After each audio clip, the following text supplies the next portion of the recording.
अस्सलाम वालेकुम। Kaif 1 lecture 101 start करते हैं जी। ऑनलाइन वाले प्यारे बच्चों, इंशाल्लाह हम एक्स्ट्रा क्लास भी एक किया करेंगे। रोज़ाना तो नहीं होगी ये क्लास, लेकिन अगर हमने 4 तारीख तक सैटरडे तक प्लान किया है मिलजुल कर कि हम सिलेबस ख़त्म कर देंगे सैटरडे तक, तो उस 4 तारीख तक इस स्लॉट में हम इंशाल्लाह 2 या 3 क्लासेस शायद करें, शायद 4 कर लें, ये डिपेंड करता है। लेकिन ये मैंने टाइम बुक कर लिया आपका। कोई भी एक्स्ट्रा क्लास रखें तो उनको ये टाइम बता दीजिएगा। हाँ, मंडे की आपको मैंने एग्जामिशन ऑलरेडी दे दी है टैक्स के लिए, ठीक है ना। उसके अलावा मंडे को तो नहीं होगी। उसके अलावा आपने कोई क्लास कोई रखने लगे इस टाइम में, तो आपने वो कहना है कि जी पहले सर ने बुकिंग कराई हुई है, ठीक है ना। एमएफए का इस टाइम में एमएफए की क्लास होती है, तो एमएफए और एफएआर 1 बच्चे रखते नहीं है, इसलिए वो कोई क्लैश नहीं है। अगर किसी ने ऐसे रखा हुआ है तो वो मेरे बस से बाहर है। 8 के 8 पेपर्स में कोई तो क्लैश कर ही जाता है। तो एमएफए और एफएआर 1 का क्लैश होता नहीं है, इसलिए ये टाइम मैंने रख दिया, ठीक है। आज और कल एक्स्ट्रा क्लास होगी, मंडे को नहीं होगी, और बाकी मैं बताऊंगा फिर, ठीक है। संडे को नहीं ऑन करेंगे, संडे को रेशोज वगैरह याद करना है आपने, ठीक है। संडे को आपने जो काम छोटे मोटे देखे ना, अब 2 लेक्चर्स 2 दिन एक्स्ट्रा होंगे। अब वो लेक्चर किसी ने नहीं सुना, किसी ने उसको तैयार करना है, तो वो अगर मैं भागम भाग में संडे भी ऑन कर दूँ तो हो सकता है मैं 2-3 दिन में फ्री कर दूँ, लेकिन वो लोड जो होगा वो समझ में कुछ नहीं आएगा कि हुआ क्या। इसलिए संडे में ऑफ रखूंगा, ये 2 दिन आपको एक्स्ट्रा पढ़ाऊंगा, ठीक है। फिर मंडे को भी कोई एक्स्ट्रा क्लास नहीं होगी, और फिर ट्यूसडे को मैं बता दूंगा मंडे वाले दिन के क्या करना है, ठीक है। ऑनलाइन वाले बच्चों, प्लीज़ अगर आप इस लेक्चर तक पहुंच गए हैं तो ये खुदारा ये कोशिश कीजिए कि जब 4 तारीख को इनकी क्लासेस खत्म हो तो 5 को आपकी भी खत्म हो जाए। तो जो एक्स्ट्रा क्लास अपलोड हो वो ये लोग भी एक्स्ट्रा ले रहे हैं, तो आप भी उस एक्स्ट्रा क्लास को ले लो बेटा। वरना अगर आखिरी महीने में आप पेंडिंग लेक्चर्स लेकर चले गए तो ये फेल होने की सबसे बड़ी रीज़न है ऑनलाइन स्टूडेंट्स की। फेल होने की सबसे बड़ी रीज़न ऑनलाइन स्टूडेंट्स की ये है कि जब प्रेप लीव शुरू होती है 25, 30, 35 लेक्चर पड़े होते हैं अक्सर बच्चों के। अब वो लेक्चर ले या रिवीजन करें तो लेक्चर लेते लेते छुट्टियां खत्म हो जाती हैं, पेपर्स आ जाते हैं, ठीक है। तो अगर कोई अभी भी सोच रहा है कि चलो थोड़ा सा रिलैक्स कर लें, पढ़ाई करेंगे, तो ये टाइम रिलैक्स का नहीं है। डबल लेक्चर जिस दिन अपलोड हो उस दिन डबल लेक्चर आपने लेना है, इसमें बिल्कुल भी गुंजाइश आपने नहीं छोड़नी है। प्लीज़ ये मेरी रिक्वेस्ट है, अगर आपने पास इसी दफ़ा करना है, बाकी आपकी मर्जी है। अच्छा जी, आज हमने ये 2-4 बातें मैंने इस तरह से की हैं। सबसे पहले तो कुछ रूल्स थे जो मैंने आपको 2 लिखवा दिए थे और 2 रहते थे, तो उस रूल वाले सफ़े पे आए ज़रा जल्दी से। मैंने आपको लिखवा दिया था कि इंडक्शन कब ओपनिंग कब closing, provision for doubtful debt कब ओपनिंग कब क्लोजिंग, लिखवा दिया था ना। चले लिखें जनरल फंड। पिछली क्लास में ना ये दोनों मैंने नहीं लिखवाए थे, ये आज लिखवाए तो साथ ऊपर वाले 2 भी लिखवा दिए, उनको 4 लिखवा दिए, आपके 2 रहते हैं। जल्दी करें। ट्रायल बैलेंस तुम इसको छोड़ो, तुम रूल्स वाले सफ़े पे आओ जिसमें मैंने ये लिखवाया था अक्यूमुलेटेड डेप्शन कब ओपनिंग कब क्लोजिंग, लिखवाया था ना ट्रायल वाले सवालों में। और फिर मैंने कहा था प्रोविजन फॉर डाउटफुल डेट के बारे में लिखो, और फिर 2 के बारे में कहा था कि इतनी इतनी जगह छोड़ दो। वो 2 यही थे ना, जनरल फंड और स्टॉक। तो सबसे पहले लिखो जनरल फंड के बारे में कि एनपीओ का है ट्रायल वाला कॉन्सेप्ट। जहाँ लिखे थे वो याद नहीं है? नहीं याद, चलो लिखो जनरल फंड की हेडिंग दें जनरल फंड। भाई ने तो देखो ऊपर जगह छोड़ी हुई है, ये होता है, ये तरीका है जी।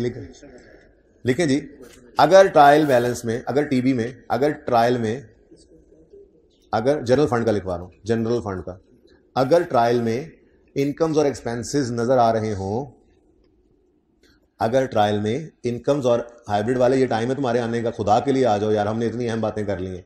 अगर ट्रायल में, एक बच्चा मुझे कहता है मैं ना बेइज्जती से बचने के लिए एक दिन मैं हाइब्रिड में चला गया कि सर ने ना क्लास लेनी है, पता नहीं कौन सा बच्चा था, तो कहने लगा कि उधर मैं घुसा तो आपने देखकर कहा ओ भाई हाइब्रिड वालों क्या मसला चल रहा है, ये कौन खड़ा हुआ है, बैठ जाओ आराम से। कहता है मेरे दोस्तों ने कहा कि जब बेइज्जत होना हो ना तो जहाँ मर्जी चले जाओ, बंदा हो ही जाता है। अच्छा जी, लिखें अगर ट्रायल में इनकम्स और एक्सपेंसेस नजर आ रहे हों तो ट्रायल में नजर आने वाला जनरल फंड ओपनिंग होगा। तो ट्रायल में नजर आने वाला जनरल फंड ओपनिंग होगा, फुल स्टॉप। बाकी लिखना नहीं है, बाकी सिर्फ समझा हुआ है आपने। तो ट्रायल में नजर आने वाला जनरल फंड ओपनिंग होगा। अच्छा बच्चों, वैसे ना नॉर्मली ये इन बातों ये बता देता है, हम खुद को वर्स्ट के लिए तैयार कर रहे हैं। वो लिखता है ओपनिंग जनरल फंड, लेकिन अगर वो नहीं भी लिखे तो हमें पता होना चाहिए। अच्छा, अब इसकी वजह आपको पता है, ठीक है। वो वजह लिखनी नहीं है, रूल बस इतना काफी है। वजह क्या है?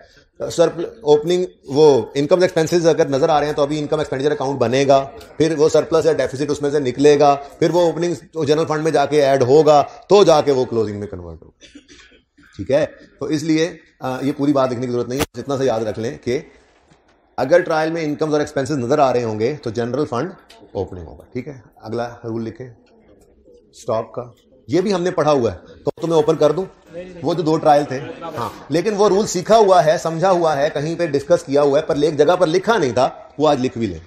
लिखे अब ऐसे छोटे छोटे काम करने होते हैं हमने, ये बहुत जरूरी भी होते हैं, पास फेल को डिसाइड कर देते हैं।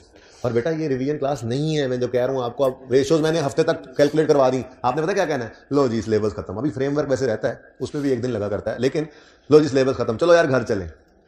अब statement of changes in net assets, statement of changes in equity जैसी चीज एनपीओ में भी बनती है, लेकिन पता है वहां पे इक्विटी में share capital, share premium, retain earning होते थे, यहां पे इक्विटी की जगह फंड आ गया, general fund, life membership fund, फलां फंड, तो वो फंड्स की जो नेट एसेट, उसको कहते हैं statement changes in net assets. अब वो मैंने बनानी है, अब वो आप कहोगे नहीं सिलेबस तो खत्म हो गया, और पर्चे में इस दफा 7-8 नंबर की वही दे दे, और एनपीओ का सवाल दूसरी तरह से दे ही ना, देने को तो दे सकता है, ठीक है। अब आप लोग सिलेबस खत्म करके घर चले गए, पर्चे के अंदर आ गया वो 8 नंबर, यार सर ने ना पढ़ाया ही नहीं था, वो आखिरी क्लास में सर जो नहीं पढ़ाया था आपने आखिरी क्लास में, वही आ गया, क्लास नहीं ली थी सर, वो बस घर जाना पड़ गया था सर असल में, फिर तो बाद में ले लेते, यूट्यूब पे था सर, बस वो टाइम ही नहीं मिला। तो ये बेटा इसलिए मैं ये बातें सारी आप कर रहा हूँ, ये हकाइक हैं, करके देखना है, अगली बार एक बार आजमा के अगली बार फिर पर्चा देना है तो आपकी मर्जी है, मेरे तजर्बे से फायदा उठा के मेरी बात माननी है तो भी आपकी मर्जी है, बॉल आपके कोर्ट में है।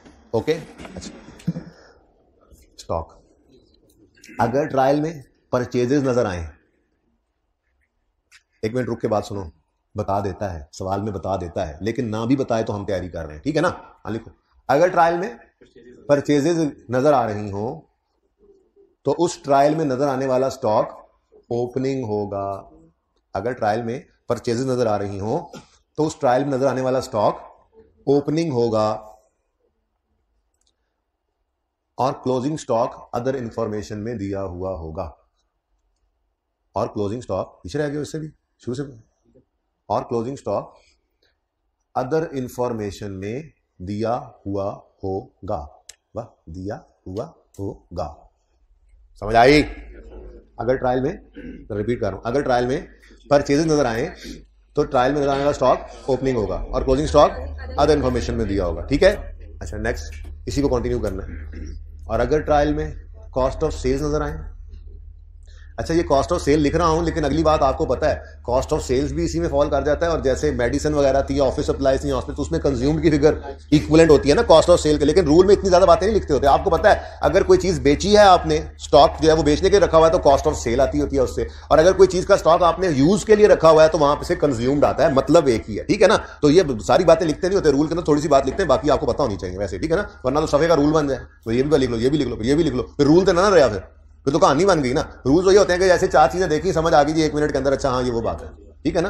तो लिखो, क्या लिखवा रहे थे, और अगर ट्रायल में, बात कंटिन्यू हो रही ना, और अगर ट्रायल में कॉस्ट ऑफ सेल्स नजर आए, अगर ट्रायल में कॉस्ट ऑफ सेल्स नजर आए तो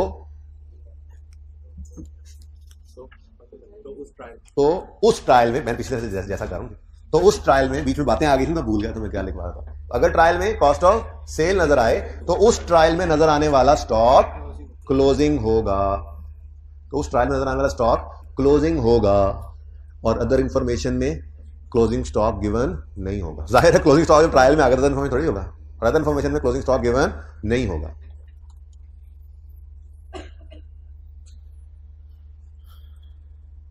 ऐसी बात नहीं है, ये देखो, जिस ट्रायल में कॉस्ट ऑफ सेल नजर आएगी, मैंने कहा दिखा दूं, उस ट्रायल में क्लोजिंग स्टॉक होगा और क्लोजिंग स्टॉक अदर इंफॉर्मेशन में नहीं होगा। जिस ट्रायल में परचेज नजर आएंगी, ट्रायल वाला स्टॉक ओपनिंग होगा और अदर इंफॉर्मेशन में क्लोजिंग स्टॉक गिवन होगा, ठीक है, ये लिख लिया। अच्छा अब अगली बात सुनो, अब ये लिखनी नहीं है, क्लोजिंग स्टॉक ट्रायल में कब नजर आता है, जब कॉस्ट ऑफ सेल नजर आए, ठीक है। तो मैंने कहा अदर इंफॉर्मेशन में क्लोजिंग स्टॉक गिवन नहीं होगा, इसका मतलब ये है क्लोजिंग स्टॉक की एडजस्टमेंट भी गिवन नहीं होगी। और यार आप ही चुको, हाइब्रिड वालों पता नहीं क्या कर रहे हैं यार तुम लोग, फिजिकल वाले भी पता नहीं आज कहां से आ रहे हैं आप लोग, यही टाइम है आपके आने का, किसी ने बता दिया रेशो शुरू हो रही है। अच्छा जी भाई साहब, मैंने ये अर्ज किया कॉस्ट ऑफ सेल आ रहा हो ट्रायल में, और ट्रायल वाला स्टॉक क्या हो गया closing, other information closing stock नहीं होगा, एडजस्टमेंट में कोई जिक्र भी नहीं हो सकता है स्टॉक गलत हो, अनएडजस्टेड हो सकता है, पर वो क्लोजिंग अदर इंफॉर्मेशन में नहीं होगा, क्लोजिंग ट्रायल वाला ही। अनएडजस्टेड कैसे हो सकता है जी, हमने जो है वो किसी और का स्टॉक अपने स्टॉक में काउंट करके ऐड कर लिया। अब अदर इंफॉर्मेशन के अंदर ट्रायल में लिखा हुआ है क्लोजिंग स्टॉक, अदर इंफॉर्मेशन में लिख रहा है, ये बातें लिखनी नहीं है, सिर्फ सुनने वाली होती है, ठीक है ना, लिखने वाली बात लिख ली हमने। ट्रायल में लिखा हुआ है क्लोजिंग स्टॉक, अदर इंफॉर्मेशन में कहता है कि क्लोजिंग स्टॉक के अंदर एक स्टॉक शामिल होगा किसी और का, हम गलती से काउंट कर गए, अब स्टॉक गलत हो गया तो सही तो कर सकते हैं ना, ठीक है। बहरहाल ट्रायल का रूल वही है, हाँ अनएडजस्टेड हो सकता है पर होगा स्टॉक क्लोजिंग अगर कॉस्ट ऑफ सेल आ गई है तो, ओके। बहरहाल ये तो फाइनल अकाउंट हो तो फिर मजा आता है। 10-12 दिन बंदा यही काम करता रहता है, रूल पे रूल, मुख्तलिफुल नस्ल सवाल करके देखता है बंदा, तो ट्रायल का खौफ कहाँ पे रहता है फिर। तो खैर अब पुरानी बात थी, थोड़ा सा ट्रायल का खौफ मैंने निकालने की कोशिश की एमपीओ के टॉपिक में आके। ये 2-4 चीजें बहरहाल नॉर्मली जो है वो गड़बड़ कर देती हैं, ठीक है ना। तीसरा रूल हमने लिखा हुआ है ऑलरेडी, अक्यूमुलेटेड डेप्रिसिएशन का। जहां आपने लिखा है ना वहां पे आपने ये लिखा होगा, अगर अदर इन्फॉर्मेशन में डेप्शन कैलकुलेट करने का डाटा गिवन होगा तो फिर ट्रायल वाला अक्यूमुलेशन ओपनिंग होगा। वैसे असल में ना मैंने आपको ये बात भी थोड़ी सी की थी कि मिसाल के तौर पे ओपनिंग एक्सपेंस का तो ओपनिंग होता कोई नहीं है, अक्यूमुलेशन का ओपनिंग था 10, ठीक है। थोड़ी सी बात और भी कर ले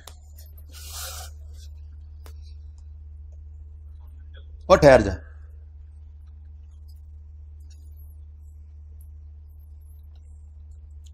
इस पीरियड में डेप्रिसिएशन हमने कैलकुलेट नहीं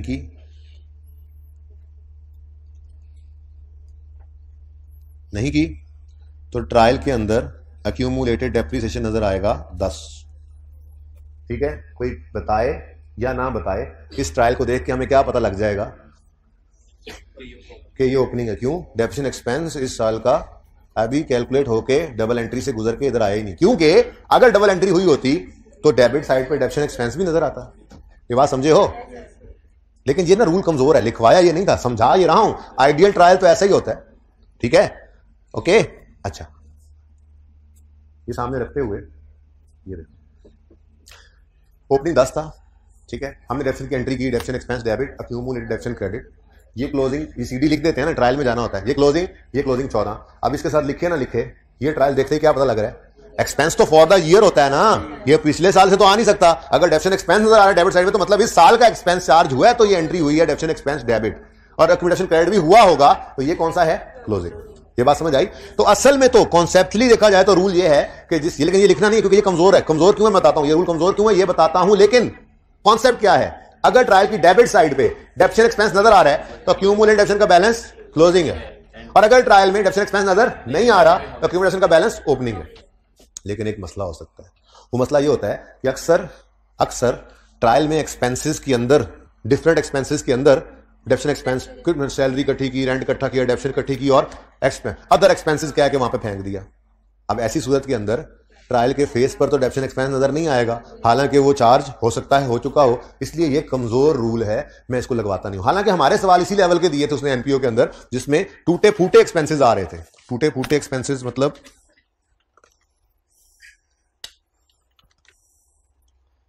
एक ही फाइल खुली हुई यार, हद होगी यार, और खुल भी नहीं रही है। कहां गया हमारा एनपीओ? आजा एनपीओ, ये देखो, ये ट्रायल अच्छा ट्रायल है, अच्छा ट्रायल है। सैलरीज अलग नाम से आ रही हैं, और कोई एक्सपेंस था सही, ये अदर हाँ, ये अच्छा नहीं है। हो सकता है डेप्रिसिएशन इसमें पड़ी हो, कोई पता है। अच्छा, लेकिन जो दूसरा सवाल था किधर गया? अस्पताल वाला, ये रहा। उसमें एक एडजस्टमेंट भी यार ब्लैक करवाई थी आपने, याद ही नहीं कराया, पता नहीं है। एक बच्चे ने इंडिविजुअली आके पूछ ली, बस मुझे लगा सब पूछ ली। याद करवाना है आप, लिख लो, लिखने वाले लिख लो, एडजस्टमेंट नंबर लिखने वाला, एडजस्टमेंट 5, और ये इग्नोर करनी है, पासवर्ड 14 एडजस्टमेंट 5, ये भी लिख लो, ऐसे ना हो रह जाए। किसी वक्त भी मुझे याद कराओगे ना, जब रिवीजन चल रही होती है, ऐसे ही 2 मिनट की बात है, बता दूंगा, इससे ज्यादा नहीं, लेकिन अभी नहीं, तो पिछली क्लास में ना किया। अच्छा, तो कहां थे हम? ये अच्छा लग रहा है ट्रायल। इसमें एक्सपेंस फॉर गिफ्ट मसलिनियस में खैर होती तो नहीं है डेप्रिसिएशन, लेकिन चलो, उसके बाद रेंट अलग आ रहा है, फिर यूटिलिटीज अलग आ रही हैं, तो ये अच्छा ट्रायल है। इसमें अगर डेप्रिसिएशन होती तो नजर आ जाती, लेकिन मसला बहरहाल ये है कि डेप्रिसिएशन एक्सपेंस किसी एक्सपेंस में क्लब करके दे दे तो हमें नहीं भी मिल सकता, ठीक है ना। इसलिए असल बेसिक कॉन्सेप्ट तो यही है, बेसिक कॉन्सेप्ट जो इंट्रो के अंदर कभी सिखाया जाए आपको फाइनल अकाउंट करते हुए, तो वो ये सिखाया जाए। लेकिन अगली बात फिर साथ ही बताई जाती है, बेसिक कॉन्सेप्ट तो ये है कि अगर ट्रायल की डेबिट साइड पे एक्सपेंस पड़ा है तो फिर ये क्लोजिंग है, नहीं पड़ा तो ये ओपनिंग है। लेकिन कभी कभी ये होता है कि एक्सपेंसेस क्लब करके वहां पर सेलिंग एडमिन एक्सपेंस दे देता था जब आप फाइनल अकाउंट करते थे, तो उसमें डेप्रिसिएशन भी पड़ी हो सकती थी, तो फिर शक में पड़ जाता है बंदा। इसलिए मैंने ये रूल नहीं लिखवाया, मैंने आपको रूल ये लिखवाया था, जुगाड़ ये एक तरह का, ठीक है, कि अगर अदर इन्फॉर्मेशन में डेप्रिसिएशन कैलकुलेट करने का डाटा गिवन हो तो ट्रायल में नजर आने वाला एक्यूमुलेशन का बैलेंस ओपनिंग होगा। वो आपसे रेट दे क्यों रहा है? आपसे डेप्रिसिएशन एक्सपेंस कैलकुलेट करवा के एंट्री करवाना चाह रहे हैं, ठीक है। तो इसीलिए इस सवाल के अंदर ये डेप्रिसिएशन रेट मेथड गिवन था, ठीक है। तो फिर हमने डेप्रिसिएशन कैलकुलेट की और फिर उसको चार्ज किया। हालांकि फेस पे तो कोई पता नहीं लग रहा था कि ये ओपनिंग है या क्लोजिंग, ये ओपनिंग है या क्लोजिंग, क्लोजिंग भी हो सकता था, लेकिन जान कैसे छुड़ाई? अनलेस कि वो यूं कह दे depreciation of for the year has already been charged and included in other expenses, तो फिर तो हम माफी दे सकते हैं। अगर ऐसा कुछ ना लिखे तो हमने यही रूल रखना है, डेप्रिसिएशन कैलकुलेट करने का कोई डाटा अगर गिवन है तो फिर ट्रायल वाली अक्यूमुलेटेड डेप्रिसिएशन जो है वो ओपनिंग है। डन हो गया। और अगला सवाल भी देखो, दो ही ट्रायल वाले सवाल किए थे हमने इसमें। ये देखो, ये इतनी लंबी चौड़ी कहानी, ये डिब्बे डुब्बे बना रहा है, किस लिए? डेप्रिसिएशन कैलकुलेट करवाना चाह रहा है आपसे, ठीक है। तो जब तक खुद ना कह दे फॉर द ईयर डेप्रिसिएशन हमने कैलकुलेट कर लिया ऑलरेडी, या तो वो नजर आ जाए डेप्रिसिएशन, जब वो कहे ऑलरेडी कैलकुलेट कर लिया फलां में पड़ी है, तब तक हमने नहीं मानना। हमारा रूल क्या है, अगर अदर इंफॉर्मेशन में डेप्रिसिएशन कैलकुलेट करने का डाटा गिवन है तो फिर ट्रायल वाली अक्यूमुलेटेड डेप्रिसिएशन ओपनिंग है। हालांकि इसके मुंह पे देखो, कितने गया ये, मुंह से देखो तो 100 का पता नहीं चल रहा ओपनिंग है या क्लोजिंग, लेकिन हमारा रूल अदर इंफॉर्मेशन में डेप्रिसिएशन कैलकुलेट करने का डाटा दिया हुआ है तो वो ओपनिंग है। हम डेप्रिसिएशन एक्सपेंस कैलकुलेट करेंगे, उसकी डबल एंट्री करके उससे क्लोजिंग बनाएंगे। तो रूल सिर्फ इतना से लिखा था हमने, क्या? अगर अदर इंफॉर्मेशन में डेप्रिसिएशन कैलकुलेट करने का डाटा गिवन हो तो ट्रायल वाली अक्यूमुलेटेड डेप्रिसिएशन ओपनिंग है। बस फुल स्टॉप लगाओ। अगली बात क्या है, हम एक्सपेंस कैलकुलेट करेंगे, उसकी डबल एंट्री करेंगे तो फिर वो क्लोजिंग बनेगा। ये लिखना नहीं है, ओके, ये सिर्फ समझना। अच्छा, लास्ट क्या है? लास्ट है जी प्रोविजन। प्रोविजन के मामले में भी बात ऐसी ही है, ठीक है ना। वजह तो बैडेड एक्सपेंस डेबिट साइड पे नजर आए, ठीक है, तो प्रोविजन फिर हम कह सकते हैं क्लोजिंग। अगर नहीं नजर आ रहा तो मतलब वही है, लेकिन फिर अगेन वही वाला शक पड़ जाता है किसी एक्सपेंस में क्लब ना कर दे। सारी कहानी वैसे ही है, इसलिए मैं दोबारा नहीं बोल रहा। बस इसका भी रेट इसीलिए इसका रूल भी सेम ही था कि अगर अदर इंफॉर्मेशन में प्रोविजन कैलकुलेट करने का डाटा दे दे तो ट्रायल वाली प्रोविजन ओपनिंग है। यही लिखवाया था, जिसने नहीं लिखा हुआ वो अब लिख रहा होगा, ठीक है। प्रोविजन के बारे में क्या लिखा हमने, अगर अदर इंफॉर्मेशन में प्रोविजन कैलकुलेट करने का, जैसे डेप्रिसिएशन कैलकुलेट करने का डाटा, प्रोविजन कैलकुलेट करने का डाटा क्या होता है? 5%, 10% लिखा होता है, ठीक है। या आप इंट्रो में पढ़ के आए हैं, एजिंग एनालिसिस भी दे देता था। प्रोविजन तो किसी भी तरह से निकल सकती है, स्पेसिफिक, जनरल, कुछ भी हो, कोई डाटा हो प्रोविजन कैलकुलेट करने का, तो मतलब यही होता है कि आपने करनी है, ठीक है ना। तो रूल ये लिखा था हमने, अगर अदर इंफॉर्मेशन में प्रोविजन कैलकुलेट करने का डाटा, जनरल बात की, डाटा किसी भी तरह हो सकता है, परसेंटेज दे दे क्लोजिंग डेटर्स की, एजिंग कह दे, एजिंग एनालिसिस, एज एनालिसिस के हिसाब से जी हम करते हैं, वो स्पेसिफिक जनरल अलग कर दे, हमें उससे क्या लेना देना। हमारा सिर्फ ये रूल है, किसी भी तरह का डाटा है जो प्रोविजन कैलकुलेट करवाने का है तो फिर वो हम करेंगे कैलकुलेट, ट्रायल वाली ओपनिंग, हम क्लोजिंग निकालेंगे, ठीक है ना। तो रूल क्या लिखा था हमने, अगर अदर इंफॉर्मेशन में प्रोविजन कैलकुलेट करने का डाटा गिवन हो तो ट्रायल वाली प्रोविजन ओपनिंग होगी, ठीक है। तो ट्रायल वाला बैलेंस, ट्रायल वाला प्रोविजन फॉर डाउटफुल डेट का बैलेंस ओपनिंग होगा, ठीक है। अगर अदर इंफॉर्मेशन में प्रोविजन कैलकुलेट करने का डाटा गिवन हो तो ट्रायल में नजर आने वाला प्रोविजन फॉर डाउटफुल डेट का बैलेंस ओपनिंग होगा, ठीक है। अच्छा जी, अब ये मैं एनपीओ के हिसाब से कर रहा था।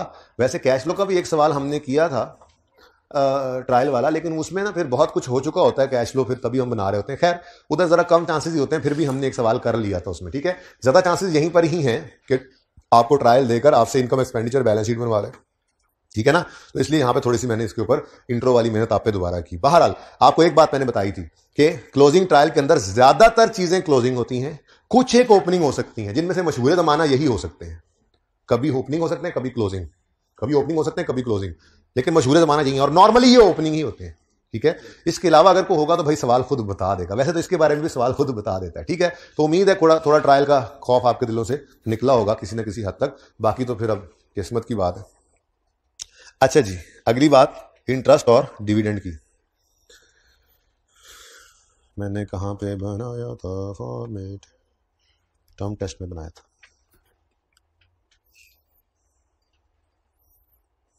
ये जरा फॉर्मेट को मैंने ना जो उस दिन यूज कर रहे थे हम, वही जालिब वाला, पिछली क्लास से तो पूछना ही भूल गया, जालिब वाला सवाल दोनों मेथड से किस किसने किया है? जो पिछली क्लास से कल अब इंशाल्लाह पूछूंगा, सोल्यूशन भी कर ले। वैसे सोल्यूशन अवेलेबल है, लेकिन ना मैं चाह रहा हूं कि सारा टर्म टेस्ट का सोल्यूशन पूरा हो जाए। एक दो सवाल अभी रहते हैं, एक आज डिस्कस कर दूंगा इंशाल्लाह, शाम वाली क्लास में क्वेश्चन नंबर 2 कर दूंगा इंशाल्लाह। तो फिर वो मैं नहीं किया ना, टीए को जाके तंग करना, मैंने सोल्यूशन पूरा किया ही नहीं है कि वो अवेलेबल, और उसने करना भी नहीं, वेबसाइट मैंने खुद अवेलेबल करना है, तो मैं कल नहीं कर सका।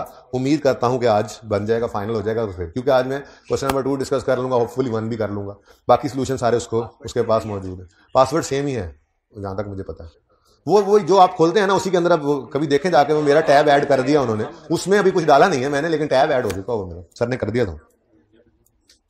अच्छा जी,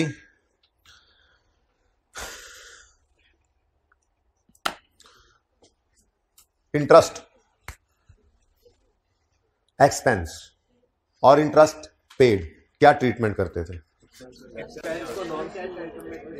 हम? इनडायरेक्ट मेथड की अगर बात करें तो हम ऐड कर दिया करते थे इंटरेस्ट एक्सपेंस और लेस किया करते थे इंटरेस्ट पेड, यहां नीचे जाकर, ऐसे ही है।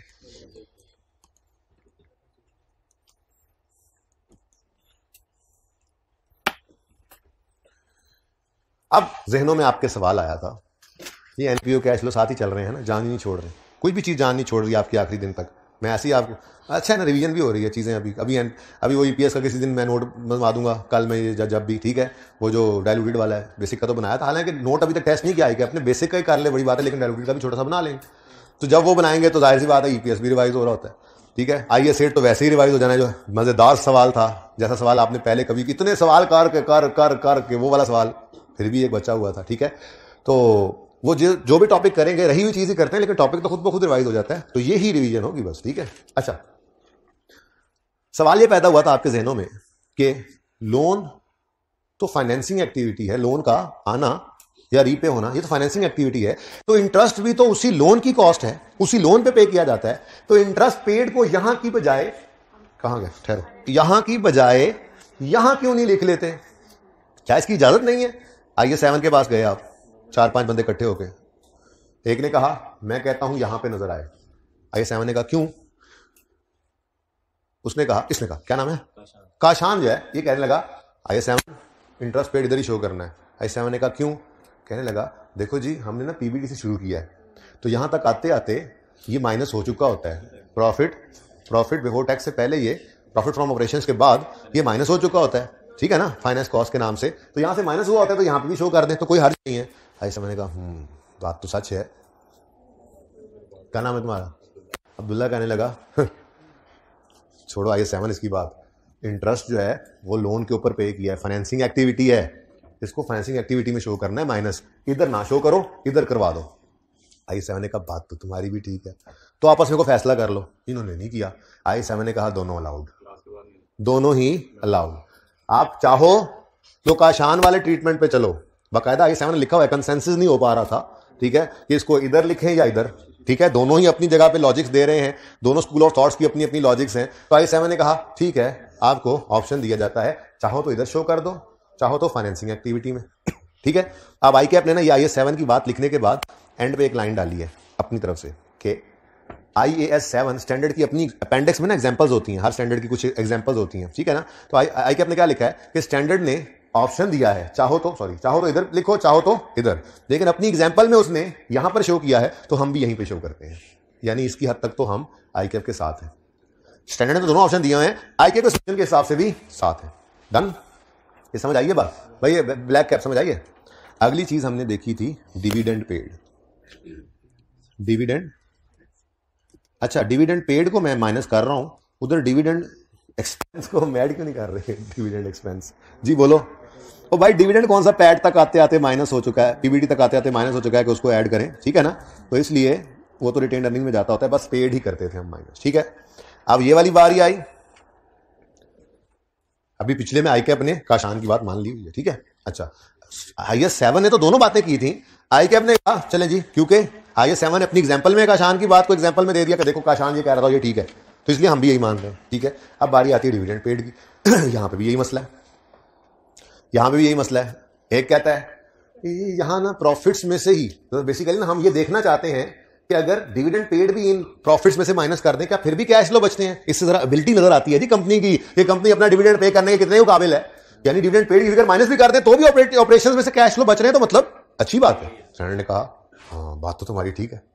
जैसे वो आ गया अब्दुल्ला कहने लगा भाईजान ये डिविडेंड किसको देते हैं? स्टैंडर्ड ने कहा शेयर होल्डर को, जो कैपिटल लाते हैं। तो कैपिटल तो फाइनेंसिंग एक्टिविटी है, तो डिविडेंड पेड भी फाइनेंसिंग एक्टिविटी में नजर आना चाहिए। स्टैंडर्ड ने कहा बात तो तुम्हारी भी ठीक है, ठीक है। लेकिन अब पता है आपको, पहले काशान की बात मान चुका है, तो उसने अब अपनी एग्जांपल में थोड़ा सा इसको भी खुश किया। उसने कहा है तो दोनों ही अलाउड, इधर शो करोगे तो ये देखने के लिए कि कैसी परफॉर्मेंस है, कितनी इसकी काबिलियत है अपना डिविडेंड पे करने की, ये देखने वाले की बात भी सही है। अगर इधर शो करता है बंदा, दूसरा बंदा इधर शो करता है, वो भी सही है, लेकिन अपनी एग्जांपल में उसने डिविडेंड पेड को यहां लिख दिया। अब आईकेप कहता है मैंने भी उस एग्जांपल को देखते हुए डिविडेंड पेड को फाइनेंसिंग एक्टिविटी में शो किया। इसका मतलब हमारा कॉन्ट्राडिक्शन आईकेप के सोल्यूशन से किस में आया करेगा? गलत नहीं है, पूरे नंबर मिलेंगे। लंबे सवाल जैसे सिखाए, किसी वजह से वो पेड यहां पे शुरू में, तो याद करो ना वो दिन जब पहला दिन आया था, वहां पे अगर मैं ये बातें इधर उधर लेके जाता तो आप परेशान होते, ठीक है ना। तो इसलिए मैंने यहीं पे लेस कर दिए थे तीनों, ठीक भी है, ऑप्शन भी है। बड़े सवालों में ऐसे ही करेंगे, बिल्कुल चेंज नहीं करना, ठीक है ना। लेकिन एमसीक्यूज में थोड़ा सा मसला आ जाएगा। मिसाल के तौर पर 5-7 आइटम्स दे के आई कैप एमसीक्यूज के अंदर कहे जरा कैलकुलेट कर दो फाइनेंसिंग एक्टिविटी का कैश फ्लो, उसमें डिविडेंड पेड भी हो। अब आप अपने फॉर्मेट के हिसाब से अगर डिविडेंड पेड को यहां रखते हो, यहां पे नहीं लिखेंगे, तो एमसीक्यू का आंसर आपका गलत हो सकता है। इसलिए सिर्फ एमसीक्यूज के पॉइंट से मैं 10-15 मिनट से बोल रहा हूं कि आपने क्या किया करना है। एमसीक्यूज के अंदर आपने डिविडेंड पेड को फाइनेंसिंग एक्टिविटी तस्वर करना है, फाइनेंसिंग एक्टिविटी लेना है, ठीक है। वरना लंबे सवालों में चेंज करना है तो वहां भी कर सकते हो, चेंज करना है तो वहां भी कर सकते हो, ठीक है। लेकिन यहां पर मैं ये कह रहा हूं कि सिर्फ एमसीक्यूज में आपने ये समझना है कि हम वो ट्रीटमेंट कर रहे हैं जो आईकैप फॉलो करता है, ठीक है ना। अब इधर देखो, इधर देखो, इंटरेस्ट मैं लिखवाता हूं, पहले सुनो। इंटरेस्ट पेड, आईकैप और हम सेम फुटिंग पे हैं।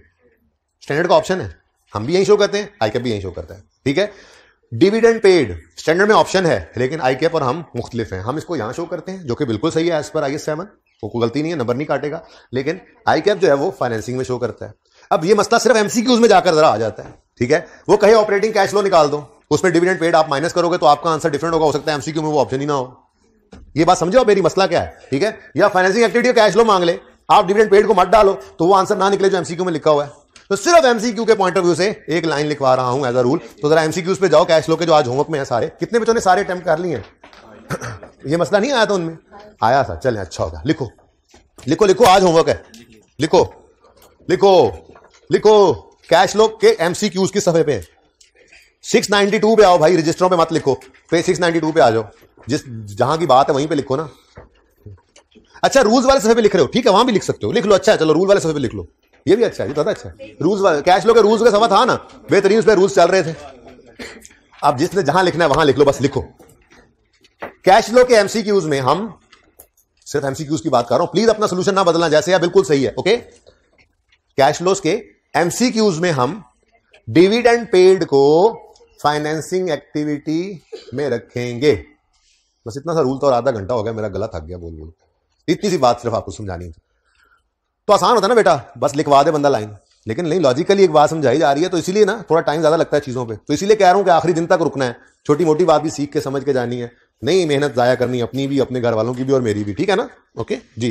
तो क्या लाइन लिखी है हमने, कैश फ्लो के एमसीक्यूज के लिए हम डिविडेंड पेड को फाइनेंसिंग एक्टिविटी में रखेंगे, ओके हो गया।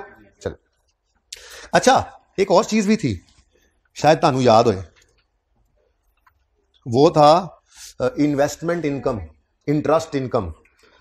उसको क्या करते थे जी, लेस करते थे जी, इंटरेस्ट इनकम है, या इसको आप इन्वेस्टमेंट इनकम भी कह सकते हैं। बेसिकली इन्वेस्टमेंट इनकम डिविडेंड ही तो होता है।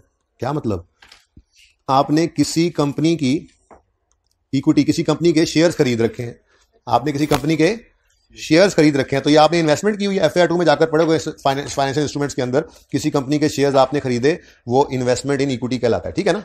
तो इन्वेस्टमेंट आपने कर रखी है ना किसी के, एक ये है कि आपने पैसे इजाफी पड़े थे, बैंक में डिपॉजिट कर दिए, उस पर तो आपको आएगा इंटरेस्ट इनकम। एक ये है कि आपने कहा ये हराम की तरफ मैंने नहीं जाना, मैं तो शेयर्स खरीद के रखूंगा, आपने कंपनी के शेयर्स खरीद लिए, जिसको इन्वेस्टमेंट ही कहेंगे, ये भी इन्वेस्टमेंट ही थी, डिपॉजिट कर दिया बैंक में, ये भी इन्वेस्टमेंट ही है, शेयर्स खरीद के रख लिए। अब उस कंपनी, इधर बैंक ने दिया इंटरेस्ट, इधर कंपनी ने दिया डिविडेंड, तो ये वो डिविडेंड नहीं है जो आप अनाउंस करते हैं, retained earning, debit dividend, payable credit, ये वो नहीं, अदर इनकम वाला डिविडेंड है। इंटरेस्ट इनकम जैसे आती है अदर इनकम में, ऐसे ही डिविडेंड इनकम, किसी ने डिविडेंड अनाउंस किया, आपको मिला है क्योंकि आपके पास उसके शेयर्स थे, ठीक है ना। तो ये भी एक चीज हो सकती है, ठीक है।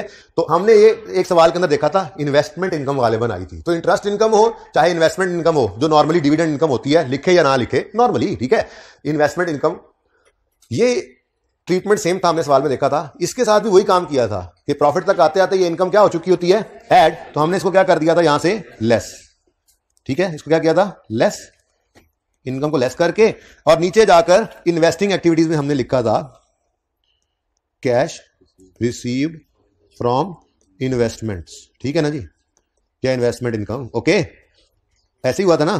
तो ये हमने यहां पर लिख लिया था।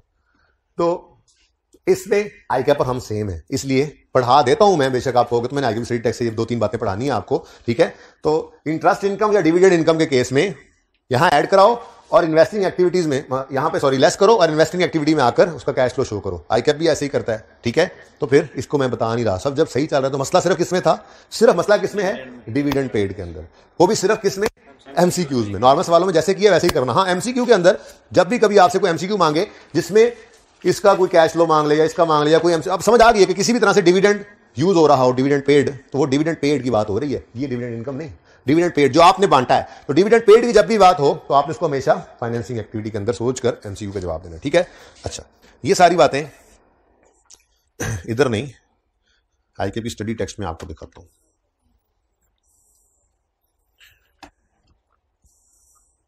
ये देखें जी, असल में ना ये एक पॉइंट है जिसके ऊपर थोड़ी सी बहस आईकेप ने की हुई है। क्या? Presentation of interest paid, dividend paid, interest received, dividend received, ये मैंने बाद में बताया है, पहले मैंने इनकी बात की है, ठीक है। ये देखो, पढ़ो, जितनी बातें हाईलाइटेड ना सिर्फ उतनी पढ़नी है। इंटरेस्ट पेमेंट, वैसे पूरी बात पढ़नी है तो पढ़ लो, फिर बाद में से, लेकिन बात इतनी सी है जो मैं करना चाह रहा हूं। IAS 7 state that there is no consensus, लड़ाई पड़ी हुई है, about how to treat interest payment by an entity other than a financial instrument. इसको तो काट ही दो ना, इसकी जो बात ही वैसे क्यों कर रहे हैं आप, इसको तो ऐसे काट दो। यानी फाइनेंशियल इंस्ट्रूमेंट की बात नहीं, फाइनेंशियल इंस्टीट्यूशन की बात नहीं हो रही, उनके लिए तो डिविडेंड, उनके लिए तो इंटरेस्ट पेमेंट जो होगी वो उनकी तो मेन काम ही होता है ना, इसलिए इसको साइड पे कर, इतनी बात करो। IAS 7 states that there is no consensus about how to treat interest payments by an entity. Full stop. Interest payment may be classified as either an operating cash flow, जिसमें इसने वजह क्या बताई थी, because they are deducted when calculating operating profits before taxation, और दूसरा आ गया था as a financing cash flow because they are cost of obtaining finance। तो उसने कहा either, कोई भी कर लो, मर्जी है तड्डी, और लगा दिया उसने, ठीक है। अब आगे आईकेप, ये ग्रीन लाइन आईकेप ने डाली है, आईकेप कहता है in examples of statement of cash flows in appendix of IAS 7 असल स्टैंडर्ड में जो उन्होंने एग्जांपल दी है, interest paid is shown as a separate line item within cash flow from operating activities, therefore this approach is used here. हमने भी यही किया। अब इस पूरी कहानी से सिर्फ इतनी सी बात पता लगी, इंटरेस्ट पेमेंट को ऑपरेटिंग या फाइनेंसिंग में शो कर सकते हैं, आईकेप ने इसको ऑपरेटिंग में शो किया हुआ। कहानी खत्म, आगे चलें। Dividend paid, IAS 7 allows dividend payment to be treated as either a financing cash flow, भाई ने जो कहा था, because they are cost of obtaining financial resources, और a component of cash flow from, नहीं ये तो इसने कहा था, सॉरी, ठीक है, पहले वही बोलता हूं, उस वाला पहले बोलता हूं। IAS 7 allows dividend payment to be treated as a component of cash flow from operating activities in order to assist users to determine the ability of entity to pay dividend, वही वाली लंबी कहानी, ठीक है। और भाई आगे, अब financing cash flow because they are cost of obtaining financial resources, ठीक है, ओके। अब आगे आईकेप की ग्रीन लाइन आ गई। In example of statement of cash flows in IAS 7 appendix, dividend paid are shown as a line item within cash flow from financing activity, this approach is therefore used here. तो हमने भी यही कर लिया। तो अब मतलब की बात सिर्फ इतनी सी निकली, डिविडेंड पेमेंट फाइनेंसिंग भी हो सकता है, ऑपरेटिंग भी हो सकता है, आईकेप ने इसको फाइनेंसिंग किया, ठीक हो गया। तीसरी चीज, एक केस तुम जीते हो तो पहला वो भी जीता था, ठीक है। तीसरी चीज, interest and dividend received may be classified as either. अच्छा, यानी ये कह रहे हैं हम, कितने गया यार, वो कितने लिख रहे हैं, वो दूसरी है फाइल, यानी कि ये कह रहा है वो कि ये जो इंटरेस्ट रिसीव्ड फ्रॉम इन्वेस्टमेंट इधर पॉजिटिव शो किया था, ये इधर भी पॉजिटिव साइन से शो कर सकते थे, इंटरेस्ट रिसीव्ड, डिविडेंड रिसीव्ड, लेकिन हमने उधर कर लिया हो। तो वैसे लड़ाई नहीं है, इसलिए मैंने इसको बताया भी नहीं, ठीक है ना, आसिफ आता भी कभी कभी है, ठीक है। बहरहाल ये भी ऑप्शन था, क्या किधर गया, ये इंटरेस्ट एंड डिविडेंड जो रिसीव होता है, इनकम, बैंक में पैसे रखे, इंटरेस्ट आया, कंपनी के शेयर खरीदे तो डिविडेंड आया, ये वो है अदर इनकम वाला, ठीक है। Interest and dividend received may be classified as either operating cash flow because they are added when calculating, अच्छा, and investing cash flow because they represent return of investment, दोनों में जा सकता है, ठीक है। चाहो तो इधर ऐड कर दो, चाहो तो इन्वेस्टिंग एक्टिविटी में रखो, क्योंकि ये इन्वेस्टमेंट है, दोनों का ऑप्शन है, ठीक है। आईकेप की ग्रीन लाइन आने लगी है। In examples of statement of cash flow in appendix to IAS 7, interest received and dividend received are shown as separate line item within cash flow from investing activities. Therefore, यही approach हमने भी use किया, और वैसे हम कर ही यही रहे थे, इसलिए मैंने फिर इसकी बात ही वैसे नहीं की अलग से, ठीक है ना। तो ये है पूरी कहानी। इसकी पिक्चर ले लें जी, ये आ गया। अच्छा, वैसे एक बात है, तरतीब से ना 3 पिक्चर्स अगर लेना ज्यादा अच्छा है, ठीक है। सबसे पहले है इंटरेस्ट पेमेंट, इसमें सिर्फ इतनी बात, इधर देखें, एक मिनट तस्वीर कर लो। Interest payment cash flow from operating activities में है आईकेप की तरफ से, ओके। बाकी ऑप्शन तो स्टैंडर्ड का आपको बता दिया, डन हो गया। हाँ, तो इसकी जरूरत नहीं थी, जिसकी जरूरत थी वो पढ़ा दी, बुक में उन्होंने यही बताया हुआ है, वो सारी बातें इंशाल्लाह हो जाएंगी। बातें यही थी, बाकी जो है वो एमसीक्यूज की बात एमसीक्यूज में होती है, वो यहां से भी नहीं मिलेगी आपको, तो एमसीक्यूज इसीलिए तो होमवर्क में देके करवाने, ठीक है जी। ये रिस्क कवर करना कोशिश मेरी होती है, चीजें मैं देखता हूं, कोई भी चीज ऐसी मिल जाए जो रेलेवेंट भी और डिस्कस नहीं होगी वो हम डिस्कस करते होते हैं, ठीक है ना।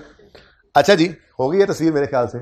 अब इसकी अलग बनाओ ताकि ये बीच वाला ना आपको कंफ्यूज ना कर दे कहीं।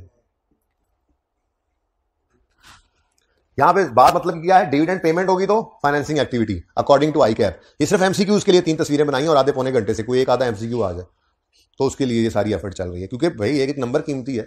48 49 में भी लोग फेल हो जाते हैं, तो एक दो नंबर कोई ऐसी बेवकत बेकीमत नहीं होते। ठीक है, अच्छा हो गया जी। उसके बाद ये अलग थलग से, ये तीसरा अलग है, ये डिविडेंड या इंटरेस्ट रिसीव्ड की बात हो रही है। ओके, नहीं है ना बेटा, तभी तो तस्वीर खिंचवा रहा हूं। एक मिनट बेटा, नीचे वाला भी तस्वीर में ना लें कुछ बच्चे। अच्छा एक मिनट, एक मिनट।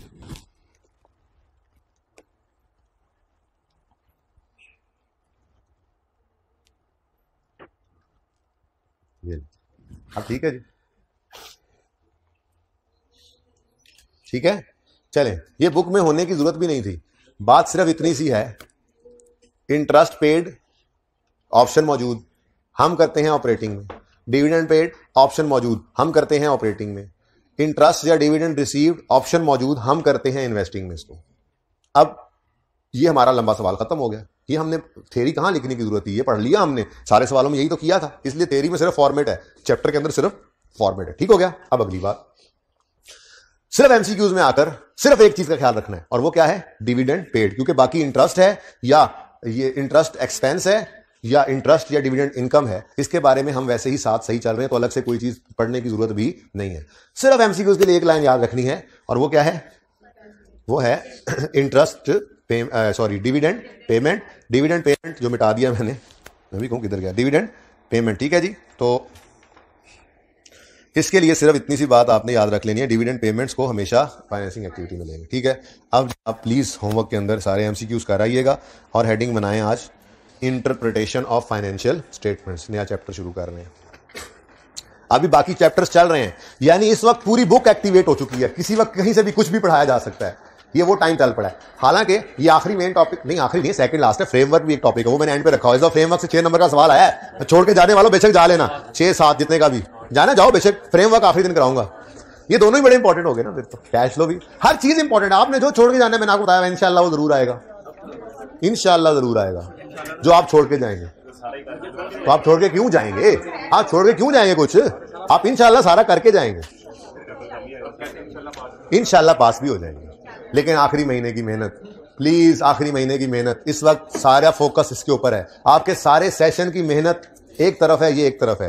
कर जाओगे सारे सेशन की मेहनत रंग ले आएगी, नहीं करोगे सारे सेशन की मेहनत बर्बाद हो जाएगी। और सेशन में कमी बेशी भी थी ना, तो अभी पूरी हो जाएगी इंशाल्लाह। ये एक महीना प्लीज, ओके।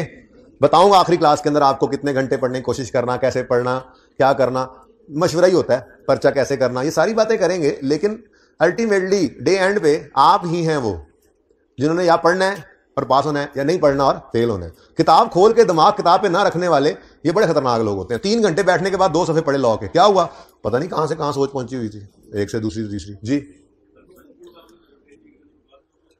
भाईजान, वो 6 पेज, पहले 6 पेज, ओह माय गॉड, अभी नहीं, अभी टाइम नहीं है। इंशाल्लाह एक्स्ट्रा क्लासेस में अब ये सब चलेगा, आपके सारे सवालों के जवाब दिए जाएंगे। एनपीओ के तो चैप्टर में मैंने और भी बहुत कुछ रीड करवाना है आपको। अकाउंटिंग स्टैंडर्ड्स और एनपीओ पढ़े हैं सारे आपके इंतजार में रीड होने के लिए, वो करेंगे इंशाल्लाह रीड। ठीक है, करेंगे। ये सारे काम के लिए तो मैंने एक्स्ट्रा टाइम ले लिया आपसे, और रेशोज आज करके भुगता रहा हूं, ताकि बस फिर ये छोटी मोटी चीजें ही हम चलाएं। ठीक है ना, लेकिन रेशोज भुगता रहा हूं का मतलब ये है आज और कल में सिर्फ रेशोज की कैलकुलेशन और बेसिक थीम के होता क्या है, रेशो बताती क्या, सिर्फ ये बता सकूंगा। पर्चे में इसको लिखना कैसे है ये नहीं, और फ्रेमवर्क को मैं अब आखिरी क्लास में रखूंगा जानबूझ के, बीच में कहीं निकल ना जाए। ठीक है, लड़ाई के दिन शुरू हो गए ना, अब पास होने वाले रुकेंगे इंशाल्लाह। जी बेटा, जी बोले बोले। हाँ कोई बात नहीं, करें, ट्राई करें, एक और ट्राई करें, मुझे कोई मसला नहीं है, मैं सिखा दूंगा। जो मसला है ABC में कर लेंगे, कोई मसला नहीं है। मैं ना ऐसा करूंगा किसी वक्त टाइम निकाल के ना बाकी कर लूंगा सवाल। ABC के अलावा तो किसी मसला नहीं आ रहा ना, बाकी वो भी सामने आ जाएंगे मेरे सोल्यूशन के हिसाब से, तो इंशाल्लाह वो मैं जगह छोड़ के आ जाऊंगा, ताकि सिर्फ वो 5-7 मिनट ये रिवीजन क्लास के अंदर हो जाएगा। ठीक है, पेंडेंसी वाला बच्चा किधर है जो लिख रहा है, पता नहीं 3-4 ने वखरा लिखना शुरू किया, इसके अंदर लिख लो पास पेपर ये वाला भी। ठीक है, बस मैं ये करूंगा कि मैं वो बैठ के घर पे ना सॉल्व करूंगा ये, ताकि ये टाइम पूरा सवाल देखें ना, एक एक 2-2 चीजें, एक से यहाँ से मिली वहां से मिली, वो करके इकट्ठा होता है ना, तो बाकी सवाल कर लूंगा इजी, और जहां से मुश्किल शुरू होती है वो यहाँ पे आके डिस्कस करूंगा, ताकि टाइम बच जाए, कर दूंगा इंशाल्लाह। लेकिन आप तब तक एक और ट्राई करें, आप तो आप हैं। अच्छा बेचो, ओ बेचो, एक बात सुनो,